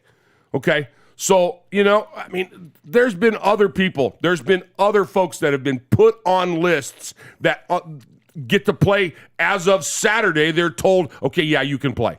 So we don't know. I don't know what the NFL. I'm not going to jump on the conspiracy bandwagon, even though I think it does exist. I don't think that the NFL is using this one to thwart us from taking care of the little ketchup and mustard wearing folks over there. And they want us on Sunday Night Football because here's the thing. Absolutely. Like here's the thing. There's not a good alternate game. Like Packers Colts doesn't fire up the nation and I don't mean the Raider Nation, but I mean the United States, like in terms of, or globally even, for the people that are going to watch the game. No one's the ratings aren't going to spike because it's Aaron Rodgers versus Phillip Rivers. Like that's not a draw. Raiders Chiefs, when it's potentially for the division, when you look at it, because we would be handing them their second loss and have a tiebreaker over them on many accounts. Like that's the game of the week. Like, so they will, the NFL, like as much as, and I, like Mosh said, I believe in the conspiracies. I believe that the NFL hates us, but this is an occasion where they don't, because money, because advertisers, they want us because we are going to equal ratings. Exactly. And so they're not going to put out 10 of our best players because people are going to go, why watch that game? Yeah. Or if they could, So we're going to clear, look, our players, and we're on a little bit of a tangent, but our players are going to clear protocol. Not cool. Clear protocol by Saturday, as long as they're not testing positive. Because right now these are high contact traces is why the Raiders players on defense are out. So as long as they keep testing negative, they'll be cleared by Saturday, which means they can do their installs virtually. They've already practiced as of today. They can do the installs virtually. The rest of them will clear on Sunday morning, and we all good. Like, it's going to be fine, Raider Nation. Let's not freak out. Let's not think of that it's some overriding thing to keep us off Sunday Night Football, because it's not. Unless there's something that's happened in the last couple hours since we've been doing our final show preps and whatnot, where we're out of tune to what's going on in the world. Unless the chat can hip us to something new, I think that's the way it's going to play out. Right. And we're going to be fine. All right. So let's get to, or keep on the thread of where we're at now. So what is the media's perspective on where we're at now? Well, one of our favorites is Kyle Brandt on Good Morning Football on the NFL Network every morning. I start every morning with him and Kay and Peter Schrager and Nate Burleson. It's an amazing show, and I encourage you to check it out if you have access to it. And so here we go. Here's Kyle yesterday morning, I believe, talking about the Raiders-Chiefs rivalry. If I can find it. There it is. Hit the button. I don't think the rivalry is back yet, because I'm big on this. You got to have a lot of back and forth to have a rivalry. They won. It was awesome. But I think it's the Chiefs have won 17 in the last 20. I mean, it's not a rivalry. If you sweep, we got something. Okay. And if you sweep and you're the only two teams in the world to beat the Chiefs, we got something. You know me, I'm always saying the answer to every question is Mahomes. It's always Mahomes. Mahomes bled in that game, and if it bleeds, we can kill it. This is if the Raiders win this game. Bonus points if you know what movie that is. Oh, well, yeah, it's Arnold Schwarzenegger and Jesse the Body Ventura. Yes. Yeah. Predator. If it bleeds, we can kill it. Not only do we have a rivalry, we have a Super Bowl contender in Silver and Black. Super Bowl contender. Wait. What if the Raiders don't? Yeah. I mean, they can win the whole thing. The whole thing. Time out. You're saying if they beat the Chiefs, you're legitimately looking at them as not a playoff contender, Super Bowl contender. If the Raiders beat the Chiefs, again, in both locations, they can win the whole thing. They have one punch power that they can beat they can beat Pittsburgh, they can beat anybody in the NFC. I'm telling you, 2 wins is not a fluke. One win, they had a good day. Nate, do we need Nurse Mary to come out here and check his temperature? I respect that. I'm not even mad. I respect that. Okay. All right, Mosh, final thoughts, and then let's go to the then we're going to get into the segment that's going to kick us off. I just want to say, okay, ladies and gentlemen in America, we've gone through some tumultuous times. We've had a global pandemic sweep across our nation. Oh my gosh. It's affected our movies. Do you know that right now there's a surplus? Yes, I say surplus. Not of toilet paper, not of paper towels, not of Spam, but a surplus of popcorn. Spam. There's a surplus of popcorn. Is there really? There's a surplus of popcorn. Oh, because no one's going to the movies. Because no one's going to the movies. There is billions of dollars worth of popcorn going to waste every day. Okay? So you're saying once the vaccine comes out, buy stock in Orville Redenbacher. I'm saying that if you're smart, you're going to go out and you're going to get popcorn futures today. Okay? You heard it here from Uncle Mosh. All right. So with that being said, and all the stuff that we had with our election, and we're not the only country. There's people that are. Oh my gosh, I don't even want to get into what's going on in South America right now with the hurricanes and and all this. Yeah. I mean, there's awful, terrible, horrible things going on in the world right now. But the one thing that we can say in all good consciousness and not have to feel bad about it, and that's.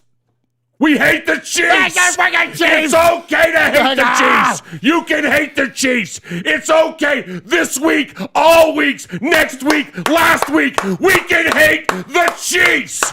Let's go!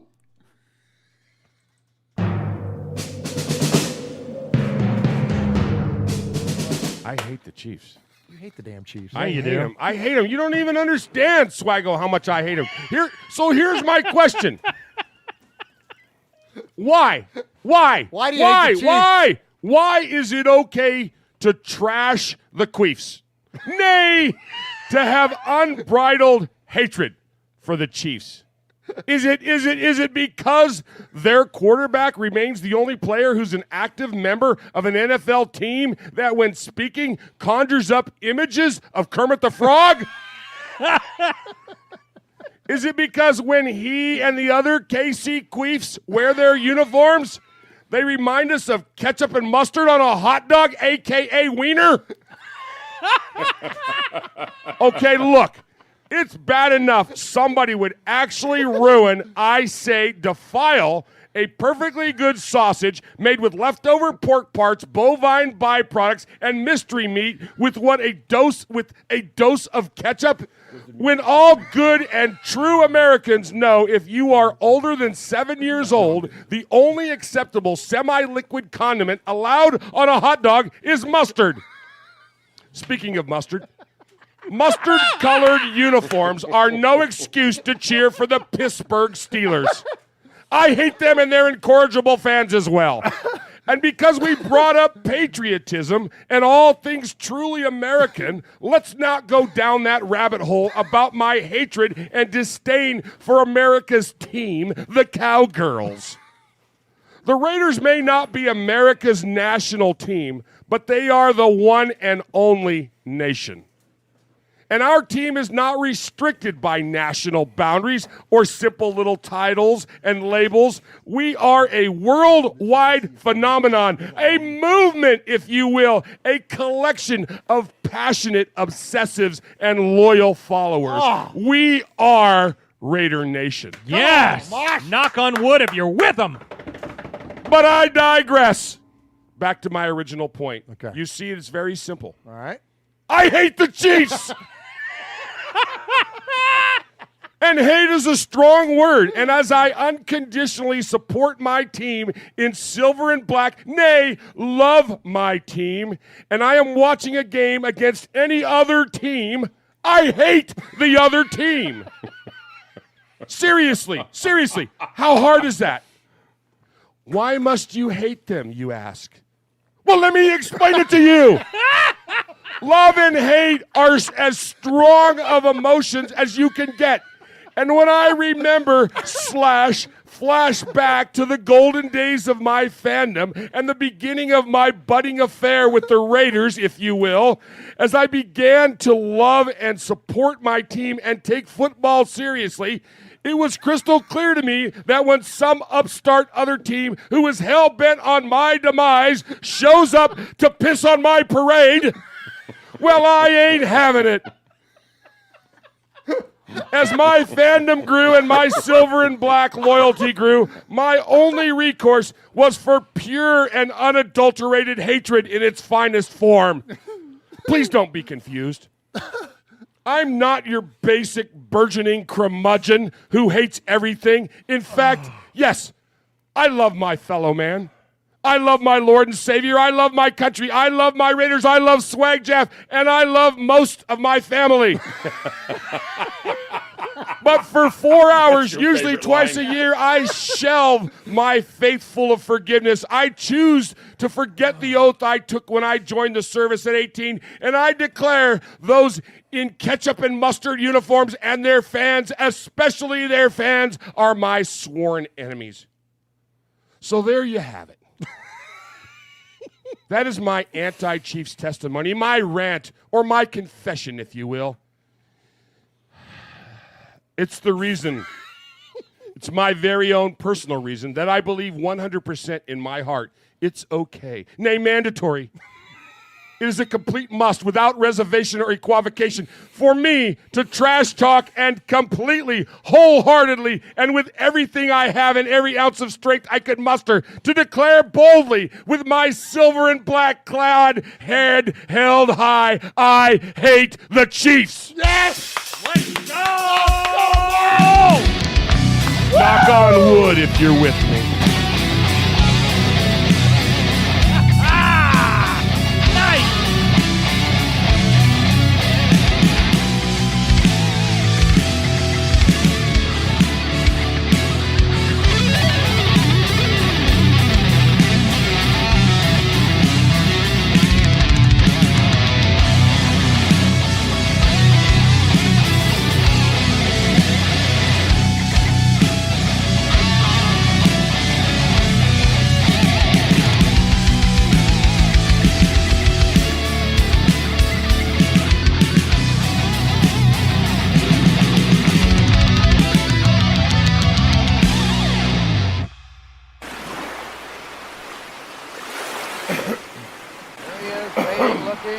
Looking. He's under the gun. He's caught. He throws.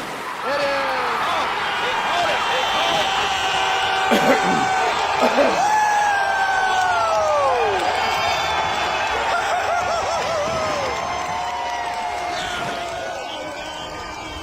All right, for those of you that are new to the show, that is the autumn storm, we call it. That is when Uncle Mosh runs down the reason that he hates the Chiefs, which is epic, man. It's so good. We play it every year before the Raiders come to what was Oakland and now Las Vegas. And so I appreciate that, Uncle Mosh. I think that's your best all time. Like, it's so freaking funny. It's so true. It's so, like, we got the chat room is responding to you.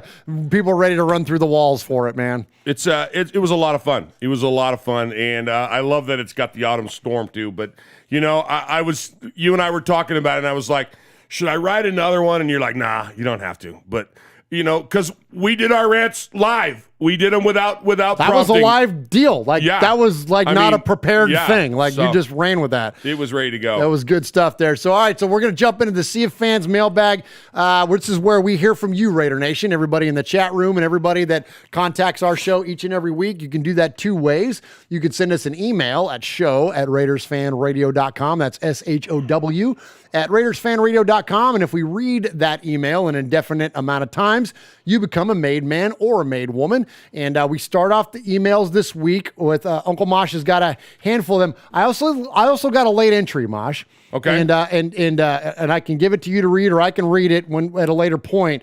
But it's from Ty to Raider, so I want to get that in. But anyway, so we're going to hear from your emails. We're going to then get into your voicemails, and each and every week, whatever the best one of those is, Mosh awards his Sizzler Award, which is the best email or voicemail of the week. And so, Mosh, let's kick it off. Murph, Mosh, Jeff, Vinny, and Raider Nation, 6-3. I don't think many thought the Raiders would be doing this well. Not even many in Raider Nation. But now to listen, except for me, but now to listen to the sports press. Everyone is behind the Raiders and Derek Carr, like Rich Eisen and even Stephen A. Now we've got another test this coming week, and the Queefs coming to the nation's capital.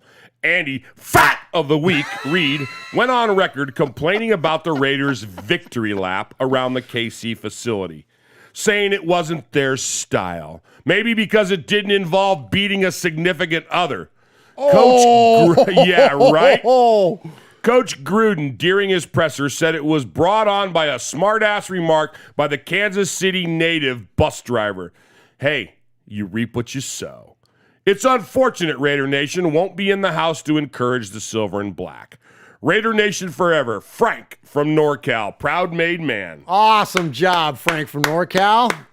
Good email, man. Good email. I love it. I love it. Call him out, man. It's the truth. Good evening, Uncle Mosh, Murph, and Swaggo. The last time we beat the Condiments team on October 11th, there's a surveillance video of me running in my neighbor's yard, waving a Raiders flag and chanting, "We're going to the Super Bowl if we sweep the Queefs this Sunday."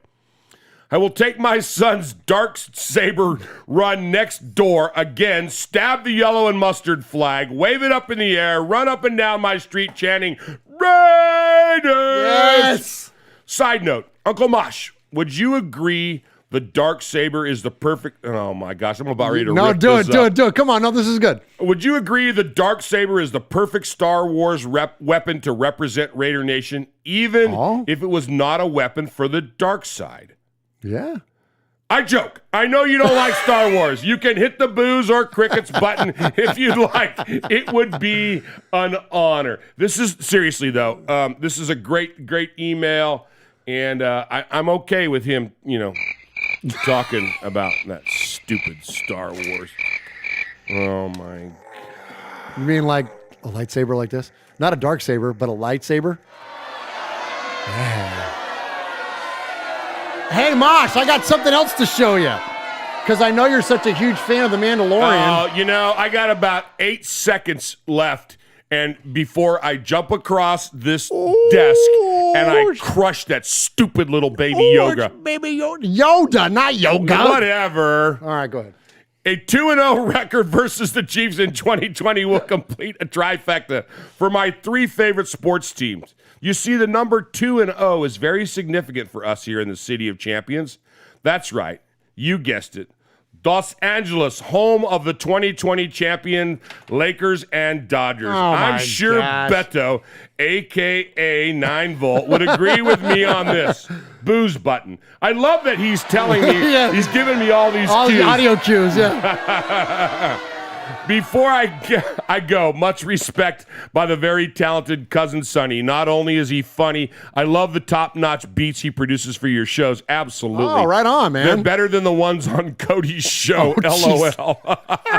But you know what? Cody's listening, so he'll have those next week. Speaking of Raider Cody, do you guys remember I sent you in a picture of my Mount Rushmore of podcasters, and Raider Cody was one of them?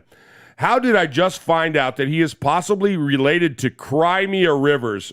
Oh, there is a resemblance there. Do guys also see it? Could it be he's the oldest son? Don't worry, he's still one of my favorites, and that still hasn't changed. I love this guy. He just takes pokes at everybody. Great, man. Yeah. All right, I'm done with the jokes. Thanks for reading my email. Keep up the excellent content you guys continue to provide for us. Lalo Malasso from Los Angeles, California. Nice. Good job, buddy. Good job. Nice job, man. Lalo Maloso, man. Good to hear from you. Yeah, I ain't reading this next one. Why? Why is it talk about the Dodgers again? Nope, I ain't reading that one. And I'm not reading this one. All right. Well, because you know why? I don't read anything from imposters. Well, let's see who it's from here. All right. So, hello, RFR family. It's been a while since I last emailed, and the Raiders are 3-0 in the West after a complete butt-whooping for the Denver Donkeys. What a game. I was leaping for joy and screaming at my TV, and now on to the Kansas City Chiefs. First off, in the words of Uncle Mosh, I hate the Chiefs. I hate their ketchup and mustard uniforms and their Kermit the Frog lookalike quarterback and their frat of the week head coach, Andy Reid. I can't wait to prove that week 4 wasn't a fluke, and we will beat their ass again. Love you, Raider Nation. Stay safe. Stay healthy. Yours truly, Matthew Mangus. Proud made man. Gemini 2020 winner. Good stuff. And R.I.P. Grandma Mangus. I love you. Thanks for the memories. I'll see you someday in heaven. Say hi to Grandpa for me. Good stuff there. Good stuff, buddy. Matthew Mangus. And sorry, condolences from us and your family here at Raiders Fan Radio for the loss of your grandmother. And, man, I love his fire there, man. Look, Mosh believes that you're one person sharing a keyboard between you and the potty mouth Mangus. This is how I know they're two different guys. You got Matthew, who sends us a nice, heartfelt email. Right. You know, respecting his grandparents. You know what I mean? Respecting you. And then you got the potty mouth Yeah, Mangus. but you know what? We also got Kill Jadis and Macho Man Raider Savage. So there's a teaser too, by the way. You're gonna hear from them. So if those can be two, if one can be two can be one. I say the Mangus. All right. Well, there's the Jekyll and Hyde Manguses, and so here we go with the potty mouth Mangus. Dear RFR, Wait, I should say this properly. Yeah, do it right. Can you smell what the Raiders are cooking? This goes out to the tens and tens of the Murphs listeners. The Raiders have finally come back to Vegas! All right, so 6-3. Oh my gosh, that's crazy. And we have a battle for the division on Sunday Night Football. Just one thing: do we beat the Chiefs, and why? Because F them. That's why. Let's go. Can I get a Raiders? Yes, you can. You just did. Yours truly, Daniel Mangus, proud made man, diehard Raiders fan. F the chokers and donkeys as well. The potty mouth of Mangus. The potty mouth of Mangus. Good evening, guys. Hope all is well. This week's email is about style. Last weekend was a blast. The Colorado home for the bewildered sent their football team to Vegas for our guys to play with, and we picked up another stylish victory. Wait a minute. The Colorado home for the bewildered. That was epic.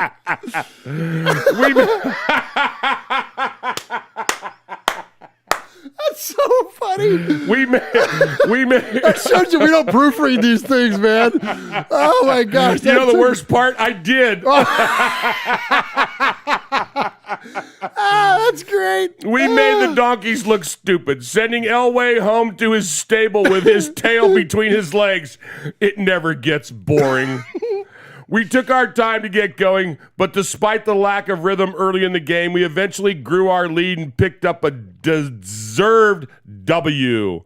The defense was excellent throughout, and although DC will have better days with his stats, when you look at the bigger picture, it was another great day from our QB. If only Aguilar and Waller had made their 2 catches, we'd have run up 50-plus points. Continuing the stylish theme, DC was helped by an outstanding performance from the best running back duo in football. Seriously. Come on. Seriously. Come on. How good were Jacobs and Booker? Oh, man. Awesome. Interceptions from Jeff Heath, Carl Nassib, and Nick Witkowski. And a forced fumble recovery as well. All very stylish. I'm sure you'll agree.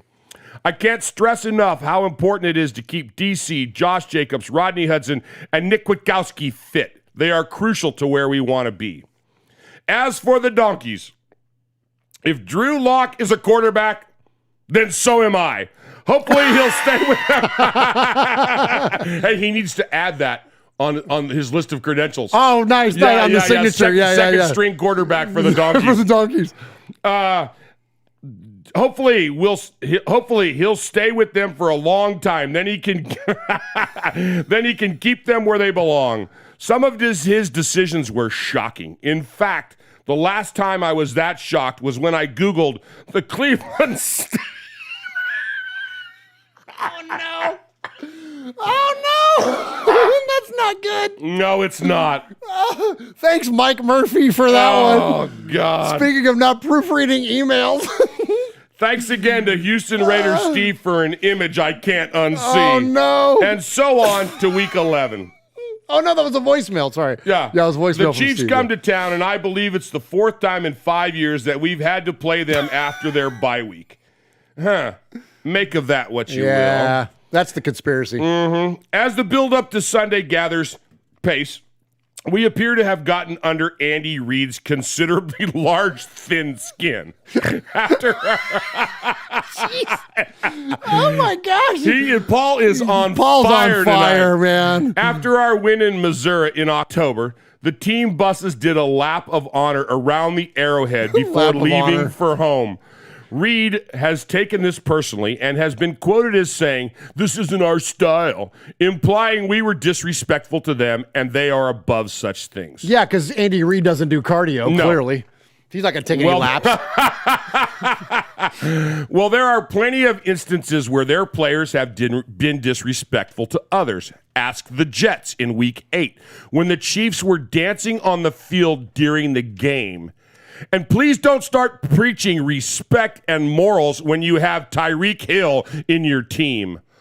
Ooh. And here's another thing. Don't talk about style when you have the worst ketchup and mustard uniforms, the dumbest plastic fan base in sports, and a QB who is without a doubt the most arrogant player in modern history. You got bigger things to worry about than what we do on our way home. Try your cholesterol level for one, Andy. Ah, jeez. I put it down to fear. He obviously thought they were going to beat the AFC West unchallenged for years to come. Not going to happen, fat boy. Your party balloon is about to burst. I thought Mahomes was the number one Muppet in Missouri, but it would seem that Coach Sensitive is straight out of the Jim Henson workshop as well. Oh, my gosh. So, Queefs fans, I'll end this week by speaking in a language you don't understand. This week's Sunday Night Football game will be brought to you by the letter L and the number 4 and 28. I was so looking forward to being 7-3. I can't wait. I hate the Chiefs. Come on. Stay safe, Raider family. Stay safe, RFR family. Love you, Raider Nation. His Lordship, Paul Edgerton, Shropshire, Mississippi, Pauly Award winner 2019, Foggy Glasses Award winner 2020, BRT Sizzler scorekeeper, proud made man, five-time winner of the Raiders Fan Sizzler Award, and the newly named backup quarterback for the Denver Broncos. Amazing.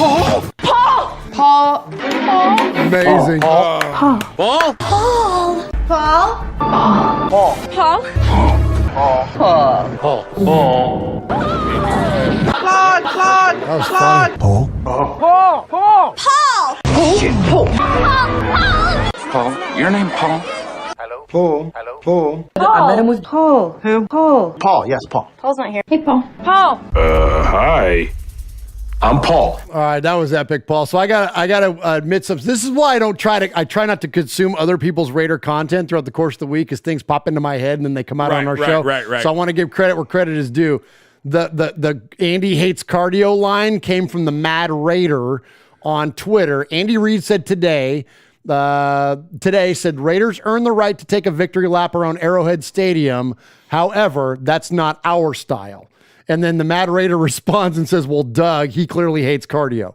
So props to the Mad Raider for that crack. That was not my joke. That was his. All right, Mosh, let's do a late entry before we get into the voicemail. Read it? Yeah, can you read it? Sure. It's a little small on the font size there. I gotta have it close to the face. Okay, go close to the face. Yo, what's up, Murph, Swaggy, and the one and only Uncle Mosh. I hope everyone is in good health and on the way to win the lottery. Let's get to it. Uncle Mosh, I hope that you got caught up on the HBO show, The Alabama Chiefs.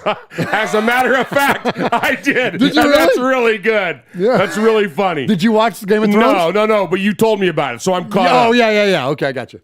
Very disturbing stuff in that show. What's really disturbing is how Candy Reid is butthurt about our victory lap.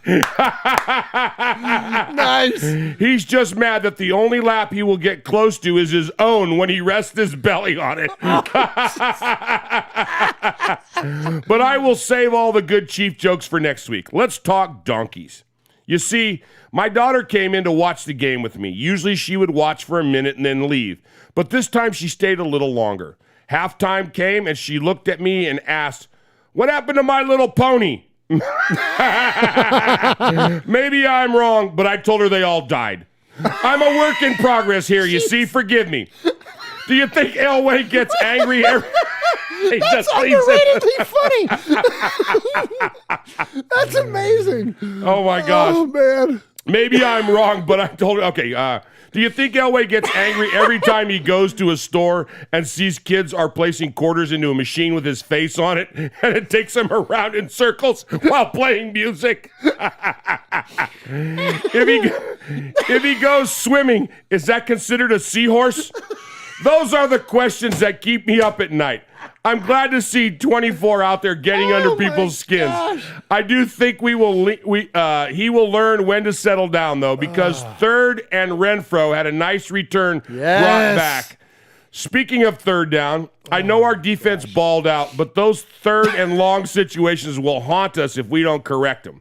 We cannot allow a team to keep converting on those. Harris and Littleton may have lost a lot of snaps going forward, but I'll leave that for someone else to address. Back to Elway. Most people don't know that Elway was actually a funny on a show that I'm pretty sure most people haven't seen, but they sure have heard of. Here are some lyrics from the theme song. Oh, no. A horse, of course, and no one can talk to a horse, of course. That is, of course, unless the horse is famous, Mr. Ed. Go right to the source and ask the horse. He'll give you the answer that you'll endorse. He's always on a steady course. Talk to Mr. Ed. Can anyone guess? That's hilarious. And I want him to keep going, people. Yakety yak, you see, the waste their time a day. Yeah, Can anyone guess what character he played? All I'm saying is I never seen them in the same room together. He also starred in a few episodes of MASH and The Andy Griffith Show. I know it's hard to believe. I'm only in my 20s. All love and respect. Ta-da, Raider! Oh, man. Ah, that was awesome, Ta-da, Raider.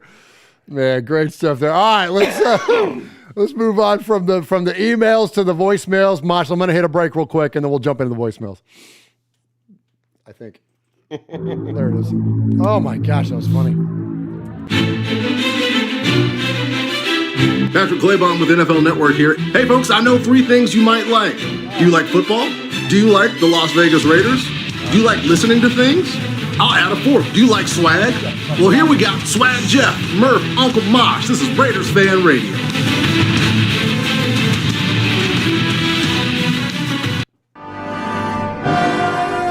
Britannia, rules the waves. This is Keith Smith, the Crusader Raider, calling you from London, England. And you're listening to Raider Fan Radio. And we're in Murph's Cave, and I tell you, this is the only place you need to be. Go Raiders!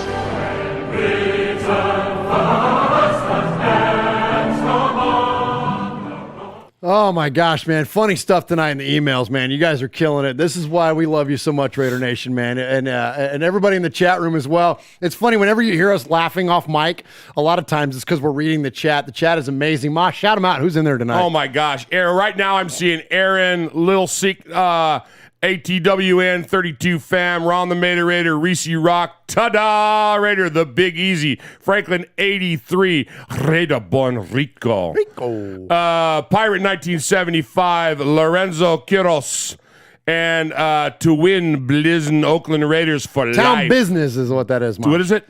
Town business is what the kids say. Oh, I thought it was to win.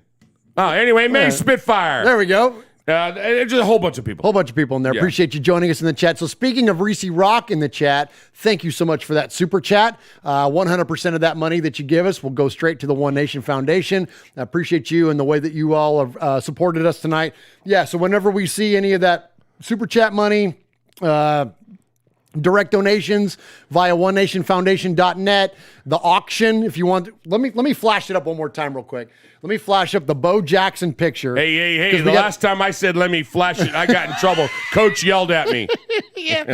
So we're auctioning this Bo Jackson original print off tonight. So if you want to win this thing, all you got to do is send me a bid amount. We're going to start the bid at $25, so minimum $25. Okay, I'm going to go ahead and say on record that I'm going to start the bidding.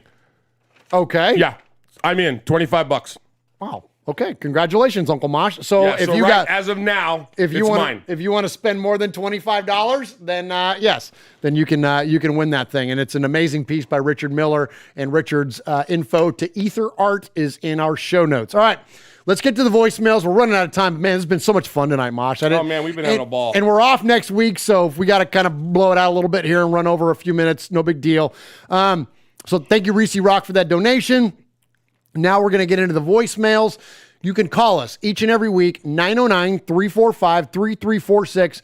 Get your calls in by Tuesday is usually best. That way I can make sure that I get them into the following week's episodes. And that's 909-345-3346. And if you leave your message and you get it played on the show 3 times, or an indefinite amount of emails, you become a made man or a made woman, as we call it here on Raiders Fan Radio. And we have a leader of that crew. He is Aaron, the Q-Dog Raider. You can see him in the chat every week. Aaron, he just kind of like rose to fame around here quickly. Absolutely. In terms. And so he's no longer eligible for Sizzlers or anything like that. So we always lead off this segment of the calls with Aaron. And there's a reason why. It's because he's so freaking good at it. So check it out, Raider Nation. Here's Aaron, the Q-Dog Raider. Greetings, Don Murph, Consigliere Mosh, Underboss Sonny, Sergeant at Arms, the Sizzler, Big Raider Trucker, Mojo from When the Universe Speaks, Ramon the Mean King, Swag Jeff, Ron the Mater Raider. Nation, it's Chiefs Week. Time to dial up the hate for the mustard, ketchup, and mayo-clad league darlings. Once again, the NFL has seen fit to uphold the recent Raiders-Chiefs rivalry tradition by once again gifting the Chiefs a bye week before we have to play them. The Silver and Black have the Chiefs' full attention this time. I mean, all week they've been spouting off about our victory lap around Arrowhead Stadium. I hate the Chiefs. The AFC is brutal, and even with the expanded postseason format, the Raiders or the Colts/Titans, the Ravens, the Browns, and even the Dolphins are all duking it out for 3 wildcard spots. And even RFR friend Rich Eisen has proclaimed the Raiders the most likely second-place team in any AFC division with the best chance for a Super Bowl appearance. Good juju, baby. Given our recent history, though, I mean, it'd all be too fitting if the Silver and Black, finished up with a 10-6 record and narrowly missed the playoffs. I hate the Chiefs. Come on, defensive end Carl Nassib had more interceptions than he did tackles last game. I hate the Chiefs. Should Hunter Renfrow break out another punt return for a touchdown, you can bet the farm is going to be called back on a penalty yet again. I hate the Chiefs. Free agent linebacker acquisition Corey Littleton might not be a starter whenever he returns back from the COVID reserve list. Make a play, dude. We paid you for it. I hate the Chiefs. Nick Kwiatkowski is the best middle linebacker the Raiders have had in the last 10 years, bar none. I hate the Chiefs. Wide receiver Henry Ruggs. Come on, baby. You got to start making some plays on these deep shots and make them soon. I hate the Chiefs.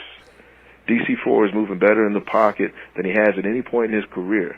And he'll need to scramble to sustain, these drives going up against the Chiefs. And I hate the Chiefs.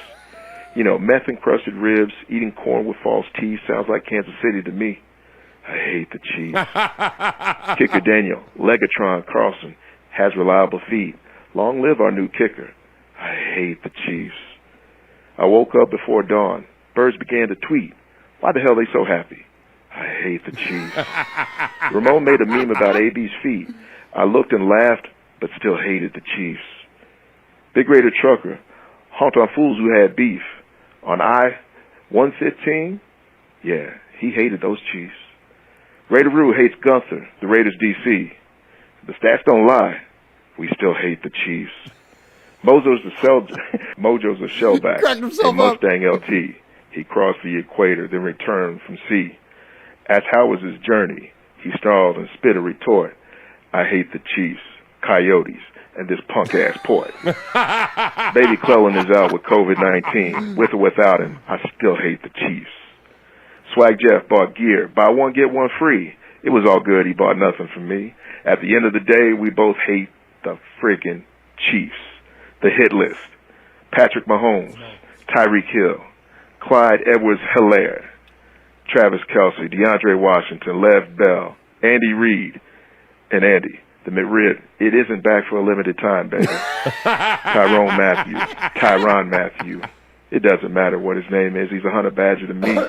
Nicole Hardman, and Byron Pringle, because his name is Pringle.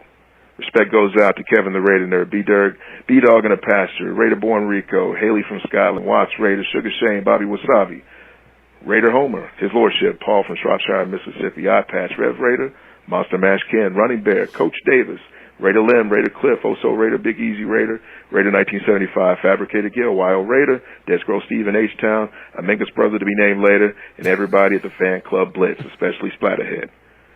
Rue. Oh my gosh, he's the best, man. Love Capo it, man. is unbelievable. I love what the chat's talking about. That's like spoken word. Absolutely. You know what I mean? That was beautiful, man. Great job, Aaron. We appreciate you, my friend.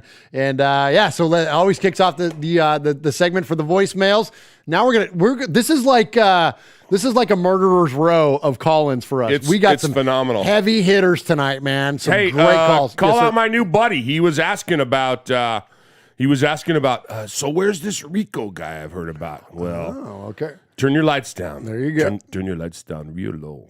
Get the lights down low. Fire up a candle, maybe some incense, whatever you got handy. Fire up whatever it takes. All right. Let's check in with the man. Let's check in with Rico from the Canary Islands. Hey guys, Raider Rico here. So it was episode 162 of Raiders Fan Radio when I sent you a message and I say to you, I'm so happy with the signing in the free agency because that means only one thing. Turnovers on downs, fumbles, picks. I say you expect that ball to come back. Now I got to be honest with you. Till now I was a bit upset because I was thinking that's not really what you was preaching. But you know, as a believer, as a man of faith who I am, sometimes you got to be patient. And sooner or later, hard work is gonna pay off. So I'm really satisfied with that. Finally take form, the game plan take form in the defense. Let's keep doing what we're doing. Let's keep generating turnovers. Let's keep the ball in our hands and score touchdowns. That's what it's all about. So donkeys are donkeys. Muppets are Muppets. Let's go win the next one. Go Raiders.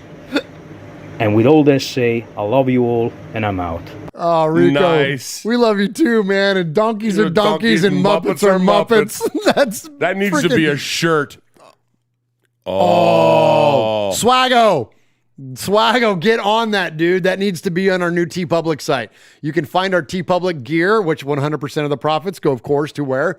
The One Nation Foundation. That is, you go to RaidersFanRadio.com/gear, click that tab, and you'll find the TeePublic link. Mosh, that's epic. Donkeys are donkeys and Muppets are Muppets. Man, with a freaking shield on it or something. I don't know, Swaggo. You're the designer in the family. Yeah, that would be amazing. Great job there, Rico, man. We appreciate you. Thank you for calling this week, man. That was awesome. All right, next up, we're going to... What's the chat saying? I know if you're laughing off mic, it's the chat room. Mojo. What did he say? Barry White ain't got crap on Rico. It's moist in here. Oh, my gosh. Were you baking a cake, Mojo? Of course. Oh, my gosh. Oh, my gosh. Rico's the best, man. And actually, that was one of his more kind of like... short and sweet and short to the and point. sweet, yeah. Usually he's got like some Stevie Ray Vaughan playing in the background and like, you know, it's a little more chill setting from Rico. But anyways, appreciate you, Rico. As always, awesome job on the voicemail. All right, next up, let's go to our buddy in one city where one team plays and that other team plays. And they don't have batteries. You know, it's Beto. You know the city. Hey, Beto. You know the city. You know, I've been a fan since, 99 when I was born, because my dad's a Raider fan as well, and he's been a fan ever since he got here to the country. But I'd say I started really following the team in 2013. When I bought my first hat and I started paying attention to the Raiders. And the first year I'd see the Broncos and the Raiders play, this was a very bad day because it was always be like 47-14, right? 30-6, some like big blowout. So now, you Denver jackasses with the little burritos. No, like it goes in the burritos. Like you know what it's like to lose by 3 TDs and know that you're already done by the third quarter. I love that. Now, this should have been like 50 points. Easily should have been 50 points. I don't know what happened with the offense. I mean, that's the Denver's. I'm not going to credit them, those jackasses. I would say it was the Raiders' bad play calling, so I'm never going to give credit to those donks. You know, bunch of jackasses. And the point is, Raiders played a great game. It's interesting to see how the Raiders are playing differently this year. The games that they're supposed to lose, they're winning them. And the games that they're supposed to win by a blowout, they're winning by a blowout. You know, last season, the Raiders faced the Bengals, and it was like by 7 points they won. They should have blown them out. But now, the Raiders faced a team that's under 500, and they blew them out. So there's a different thing about the Raiders this year. There's something different about them. And obviously, Derek Carr's still playing like trash, and Derek Carr haters are still talking out of their ass, and they still are talking out of their ass. But the point is, Raiders are looking good. Chiefs coming in this week. As long as we're competitive, as long as the Raiders stay like that, the addition of David Irving was a very good pickup. He's proven out there to be ardent key as well. And having pressure on the quarterback needs to happen against Mahomes, because we can do that to Mahomes, what we did to Drew Lock with Mahomes. Raiders are going to win that game. Absolutely. Anyway, before I go into the Zoom meeting I have for my class, Uncle Mosh, I want to see how you're doing with your teaching, and hopefully you have a very success. I haven't asked you about that, I know teachers have it really hard right now. Thank you. Especially different Zoom environment, how to teach students. I hope everything's good with you, Uncle Mosh. Appreciate And that. I heard that, by saying any LA team, I can't win the Sizzler. But from now on, after every call, I'm going to say an LA team, and eventually I'll get the Sizzler. So as always, go Raiders and go LA Kings. Okay. Fair enough. Yeah. I mean, we didn't grow up hockey guys because there was no hockey in the Bay Area during the time that we grew up. I caught the latter end of the Sharks, but really I'm a Predators fan now after living in Middle Tennessee for so long, and I've watched Predators hockey live. Sure. Just like you have. And you were a hockey guy for the Nashville Knights. Yeah, absolutely. Back when. So absolutely. I don't have any hatred for the Kings necessarily, unless it impacts the Predators directly. So it's not like the Dodgers team or the Lakers team. And while we're on that, we were taking shots at Lasorda last week because, he's Lasorda, but prayers out to him. He's not doing so well right now. No, he's not. He's intensive care, what I heard, right? And he really is a super guy. He really is a nice guy. Yeah. I'll bring in the bobblehead he gave me. Yeah, we got to give respect there. Yeah, absolutely. You know what I mean? Mr. Dodger for sure. Yeah, and he was actually, when you told him that you hated him to his face, he got it. Oh, I grew up in the Bay Area. I hated you. He understood it. And he said to me one time, at that very moment when he said that, he started laughing and he patted me on my belly, right? Because he was doing the Slim Fast commercials at the time, right? And he goes, yeah, kid. He goes, get ready to beep this. But he goes, yeah, kid, I was an a-hole once too. And I'm like, all right, I love that. And he's like, here, let me give you this. And he hands me a blue baseball, and it's the blue ones are the Hall of Fame, and it says on there, and so he signs it right there. I didn't know this part. Oh yeah, I've got it in I'll have to bring it in here and show you. But he hands me this blue ball, and he writes on it Tommy Lasorda, HOF. And he put the date on there. Oh, and I'm like, right that's on. Cool, yeah, man. I didn't know that. Yeah, and then the second time he came back, he brought me a bobblehead. A Tommy Lasorda bobblehead. I knew you had the bobblehead, but I didn't know about the baseball. No, he was great. He totally, that's cool, man. He totally got it. He understood it, I mean, this is a guy that coached against Mays and McCovey and, Gaylord Perry and all my heroes growing up, So because you grew up a Giants fan. Absolutely, 100% Giants fan. Yeah, you grew up a Giants. Willie McCovey's your all-time favorite player. Absolutely. Yeah, absolutely. So I mean, you grew up a Giants fan, so that's clearly why Mosh hates the Dodgers. I hate him because Kirk Gibson, because I'm an A's fan. Right. And Kirk Gibson smacked that home run off of Dennis Eckersley in Chavez Ravine, and I'll never forget it. You know what I mean? So yeah, absolutely. We can't stand the Dodgers, but we love Tommy Lasorda. Much respect to Tommy Lasorda. Absolutely. All right, next up, let's go. Okay, Mosh. I don't lobby for Sizzlers, but finally, this guy got in under the Google voice. No. Here we go. It's Kill Jadis, the most northern Raider fan up there in northern Alaska. And him and Macho Man Raider Savage. All right. We got 3 minutes. Let's go. Oh, yeah. We're going to be locking in time now, aren't we? Well, it's what we have to do right now. So, Macho Man Raider Savage. How about the game last Sunday? Before I answer that, I got to ask you a question. Yeah. Okay. How do you beat the Broncos? Is this another pun? Answer the question, Kilty. All right, fine. We'll beat the Broncos. You can always get to the quarterback, and the quarterback's Drew Lock. So, you beat them, you gotta use a key like Arden key. Wrong. Well, you were close, Kilty. You were very close. But you forget that we are the Raiders. Yeah. So open the video scope. That's Raider Nation watching and listening to us right now. Yeah. Video scope? Dude, there's not a camera. We have a phone call. Yeah, Raider Nation, the Raiders are known to pillage and loot just for fun. And we take their gold away from our victims with excellence, yeah. But the way you beat the Broncos is you gotta go through lock, as in true lock. And the only way we get through the lock is to pick up. You pick the lock. Ooh, yeah. Pick the lock as an interception. Yeah. And we picked the lock 4 times. Yeah. Jeff Pete was looking like a professional locksmith, whether he was reading a play, using a lock pick, or even using an old credit card trick. Yeah. And Kwiatkowski was doing it with one hand. Yeah. Well, that sure wasn't any ball security at all. We're like, what, 1 minute, 30 seconds there right now? Well, no security and opposite end. No, there wasn't. No matter how many deadbolts and chain links they were to use, no matter what the combination was, the Raiders were going to perform a constant breaking and entering. Yeah. So the first step was close and tight, tighter than a Mexican security prison and tighter than the thong that Puerto Rico uses when he's working in ladies' night. Yeah. Wait, how do you know? What? You heard what I said. Well, we broke in and took the play. Well, it was a great win, I'd say. So, on to our next thing, which is the Chiefs. Now, what was that? Look, we don't need to talk about the Chiefs. Instead, we should interview our special guest for the day. Oh, yeah. Special guest? What are you talking about? What is that? How did you get a dog in here? He's our special guest. His name is Elway. That doesn't answer my question how you got a donkey in my room. And we don't have time for the interview.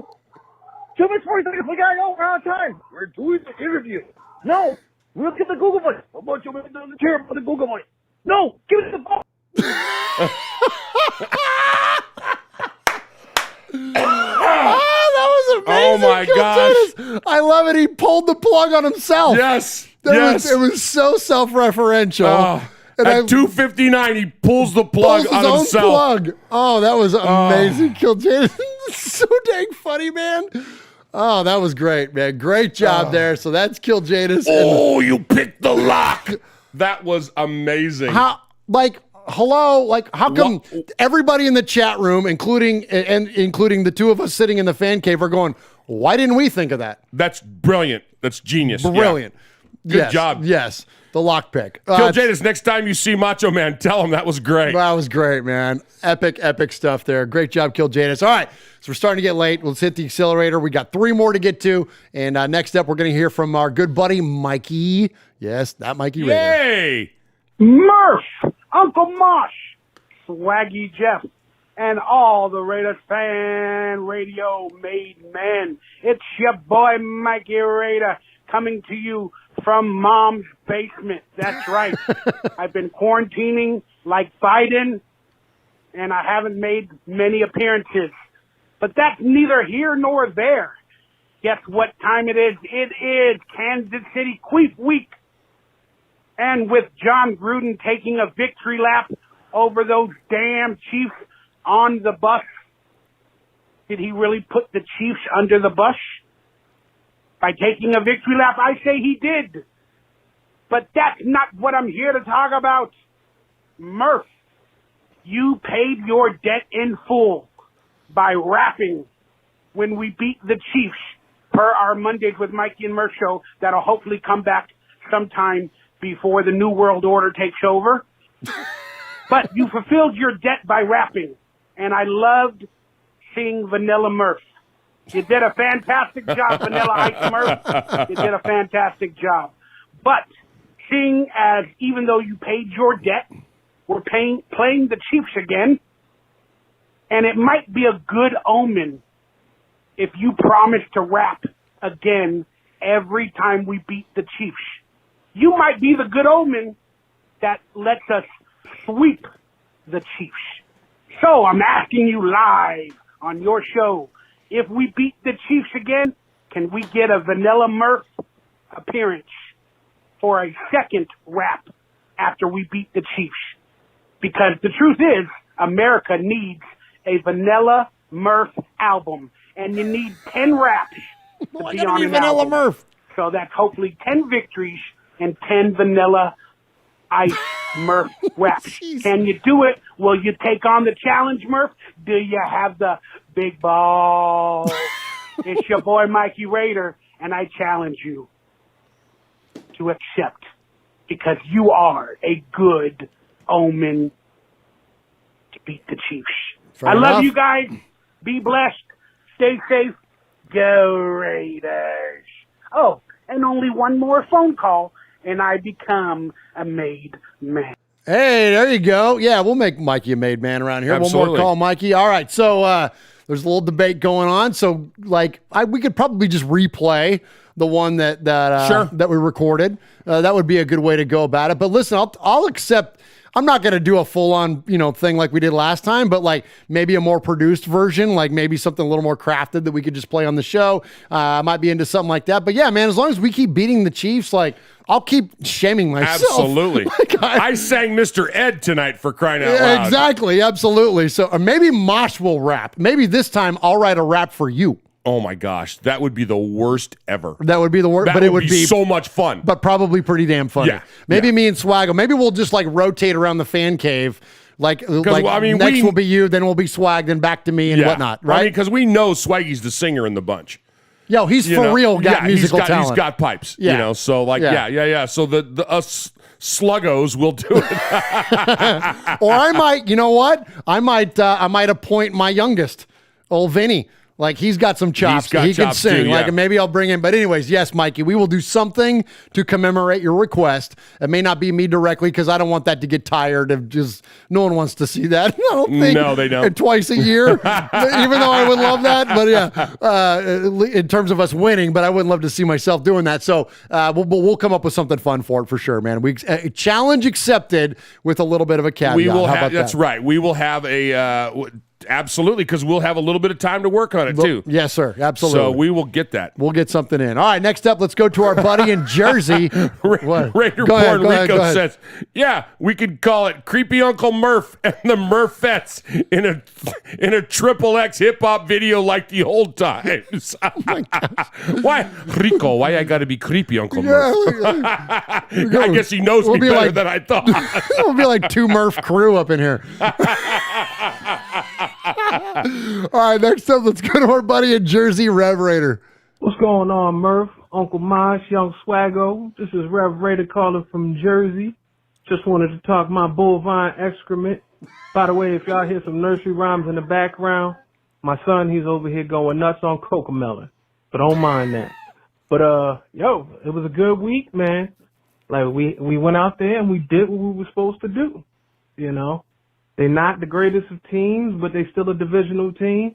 But we went out there and we handled them handily, you know, and that's what I like to see. Like 6-3, 3-0 in the division. Let's do what we do. But something that I've noticed, you know, we just seem to keep answering the bell on all these questions that people have for us. So this year, I'm starting to say that we need to start calling this stuff "Shut the Up Tour," you know, because like just from subject to subject, you know, Gruden, he doesn't do this, he doesn't do that. He shouldn't have traded 52 over to the Bears. He never should have got rid of Souflaki Snoozer. Shut the up.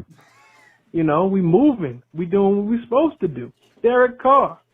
He shouldn't be our quarterback. He can't win the big games. He can't win in Kansas City and in bad weather. You know, he can't run the ball. He doesn't go deep. Shut the up. Then you got Paul Gunther. You know, he's been struggling a little bit with the defense this year. People have been calling for his head. This past week, 5 turnovers from the defense. They balled out. So they said, shut the up. Then you could even take it back to Tom Cable. Last year and past, people were calling for his head. You know, they were saying he was the worst offensive line coach in the league and he needs to be out of there and stuff. But look at him now. We're missing 3 starters. He has backups playing in multiple positions that they don't play. Shut that up. So, but that's what I like to see. We moving in the right direction, and I'm happy about it. And so now, on the next week, we got a real tough game because, you know, they're going to have that bulletin board material talking about they took the victory lap, so they coming for blood. They were coming for blood anyway because they're mad because we handed them their only L for the season. So we got to bring our A game. No drop passes this week. They need to get on them jugs machines, hit 50 push-ups every time you drop. But that's all I got. I'll talk to you guys later. Love the show. Peace. You know, I just thought of something, Murph. What's that, Mosh? What's that, Mosh? So Pirate 1975 said he would sing. He would rap. If we won. I like. He's the one that started the whole thing to begin with. Right. We got Houston Raiders Steve, the historian. Yes. He sings. Yeah. We've had a ton of people sing. I say this. Okay. I say if and when we beat the Chiefs next week. Okay. All of our emails or all of our calls must include a song. I can't wait to hear Macho Man sing. Oh, I love that. Yes. Okay. So when That's we beat the challenge thrown back at you. Challenge thrown back at you. Mikey, you want your third call? You call back, but you must rap. Love it, Mosh. Yeah. Love it. That's beautiful. Come on. Because Chat more of room you nation. and less of us is better anyway. Absolutely. No And one how wants to mu- hear us sing. No. Yes. I I'm love it, telling Mosh. you. Yes. Great stuff there. Great stuff. Also, our buddy Jeff Murphy from Domenico's, he's in the chat there, and he says he wants to see some Raider Ramon, right? Yeah. So all I got to say is this. Hey, yo, Chico. I was wondering what you were rummaging for over there. A toothpick. I had to flick it at the camera. If you know, you know. All right, last call of the night. Let's get to our buddy Kevin, the Raider Nerd. Raiders on the bus go round and round. Raiders on the bus go round and round. When the Raiders beat the Chiefs in their town. Raiders on the bus go round and round. When the Raiders beat their Chiefs in their town. Andy Reid will bitch and cry in town. When the Raiders beat the Chiefs in their town. Raiders on the bus go round and round. Wait a minute. That's epic for Kevin the Raider Nerd. I know. Oh, we were just talking about singing on the show, man. Great job, Kevin. That was awesome. That was really funny. All right, here we go. What is up, Raider Fans Radio? What's up, Murph, Mosh, Swaggy J? This is Kevin the Raider Nerd checking in. Having a little fun there. I hope you guys enjoyed that. I wanted to, first of all, say thank you, Derek Carr and John Gruden, for proving me wrong. Yep. I was harsh on you guys earlier this season, and I am seeing what I was asking. I was seeing progression. I was seeing continuity. And I'm seeing this team work together as a team. I'm seeing adjustments, and I am so happy to say that I was wrong, and especially when it leads to Raiders winning. So congrats very much to Derek Carr and the offense and John Gruden. Defense is coming up there too. And by the way, I want to give a shout out of respect to Uncle Mosh, who did not jump on the bandwagon that many fans were saying regarding Gunther.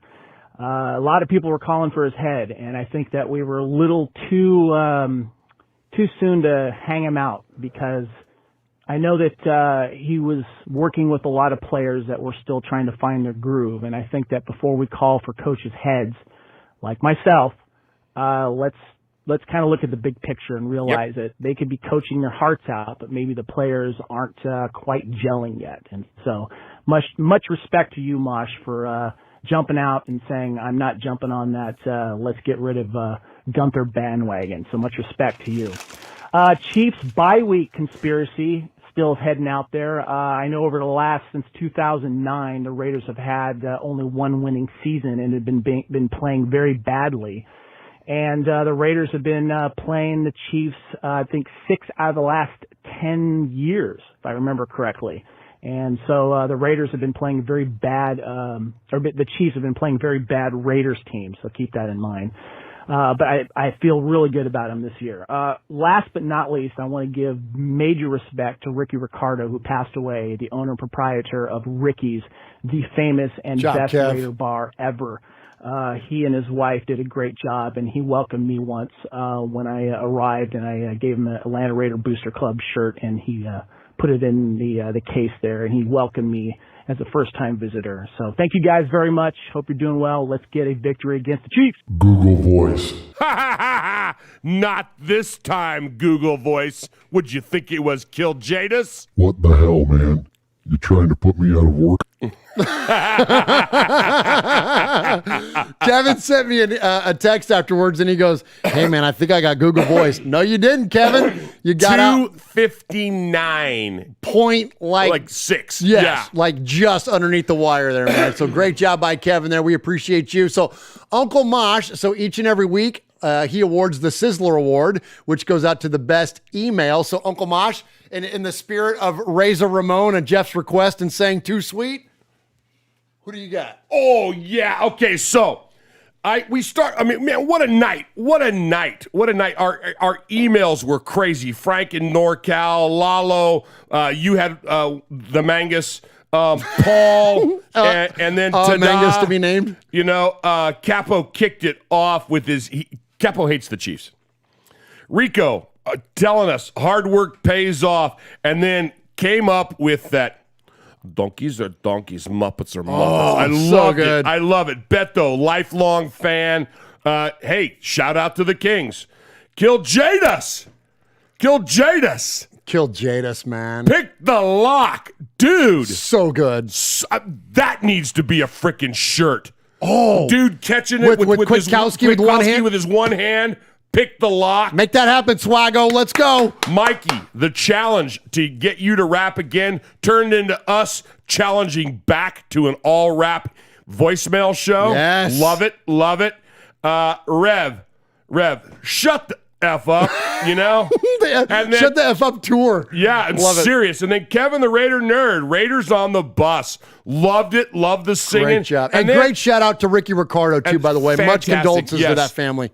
And then, of course, his content was spot on, man. His content was spot on. So I got to tell you, tonight, the Sizzler. I am the Sizzler.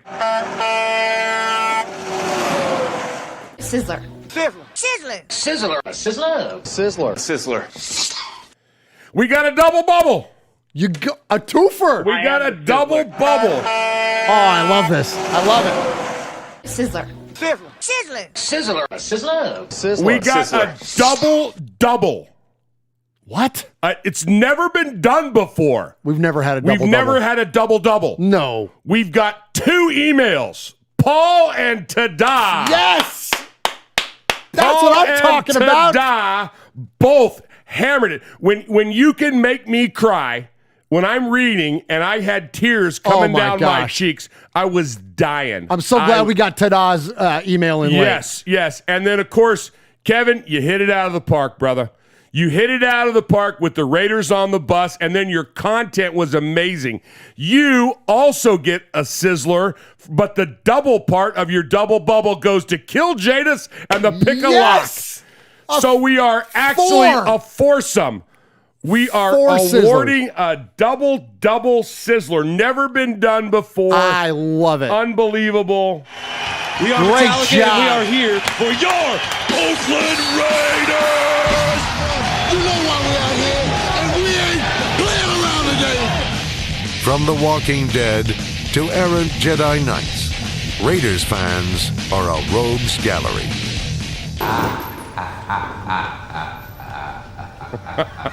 Jeff Murphy, you are a bad man. Oh, man. I won't repeat that one. We'll give him the 2. Yeah. Okay. Oh my gosh. So it's cracking me up. So we've rarely done 2.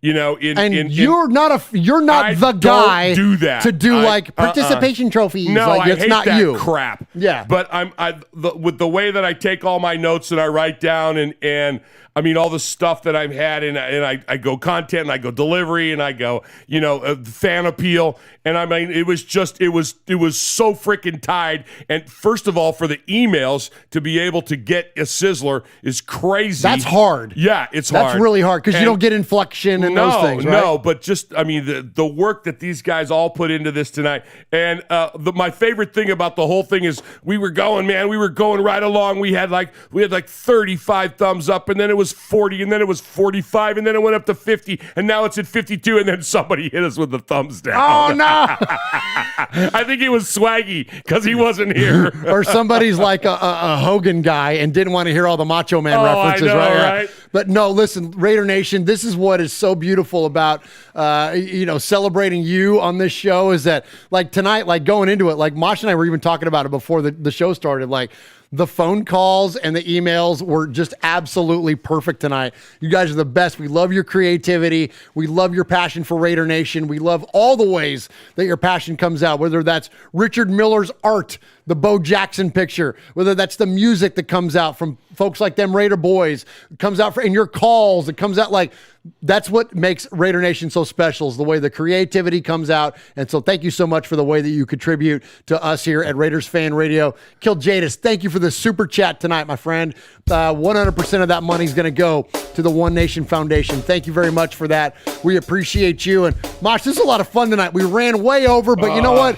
Who cares, man? Chiefs week! Let's go, Raiders! We hate the Chiefs! We hate the frickin' Chiefs, man. Let's go beat their ass. We took care of business at Arrowhead. Let's take care of business in Vegas. Mosh, thank you for being here tonight, man. It's been a lot of fun. It was my pleasure, man. We haven't done a double in a long time, just you and I. Yeah. Swaggy's doing daddy duty, and, And this has been fun, man. Yeah, it's been fun. And look for us on Thursday. On Thursday, we'll be road tripping. Yeah. Gonna be fun. Can't wait, man. I know, me too. Oh, gotta throw them bones, man. Throw them. Well, we appreciate everybody that was in Kill Jadis right now. I can see Jeff Murphy, Michelle Sweet, Franklin 83, Lee B, Reese Rock, the Big Easy Pirate 1975, Mark Thompson, our new folks that joined us earlier. Man, everybody's here and everybody's fired up, and we're just thankful that they're all here. You got anything? No, man. Let's get on out of here, man. We've kept them hostage enough. Hey, thanks for listening tonight. Our little buddy Swaggy couldn't join us, so you had Murph and your old Uncle Mosh. And you've been listening to, listen up now, Raiders Fan Radio, where we take a lighter side journey into the dark side. Don't ever forget, boys and girls, a donkey is a donkey, a muppet's a muppet. Yes. What happens in Vegas started in Oakland.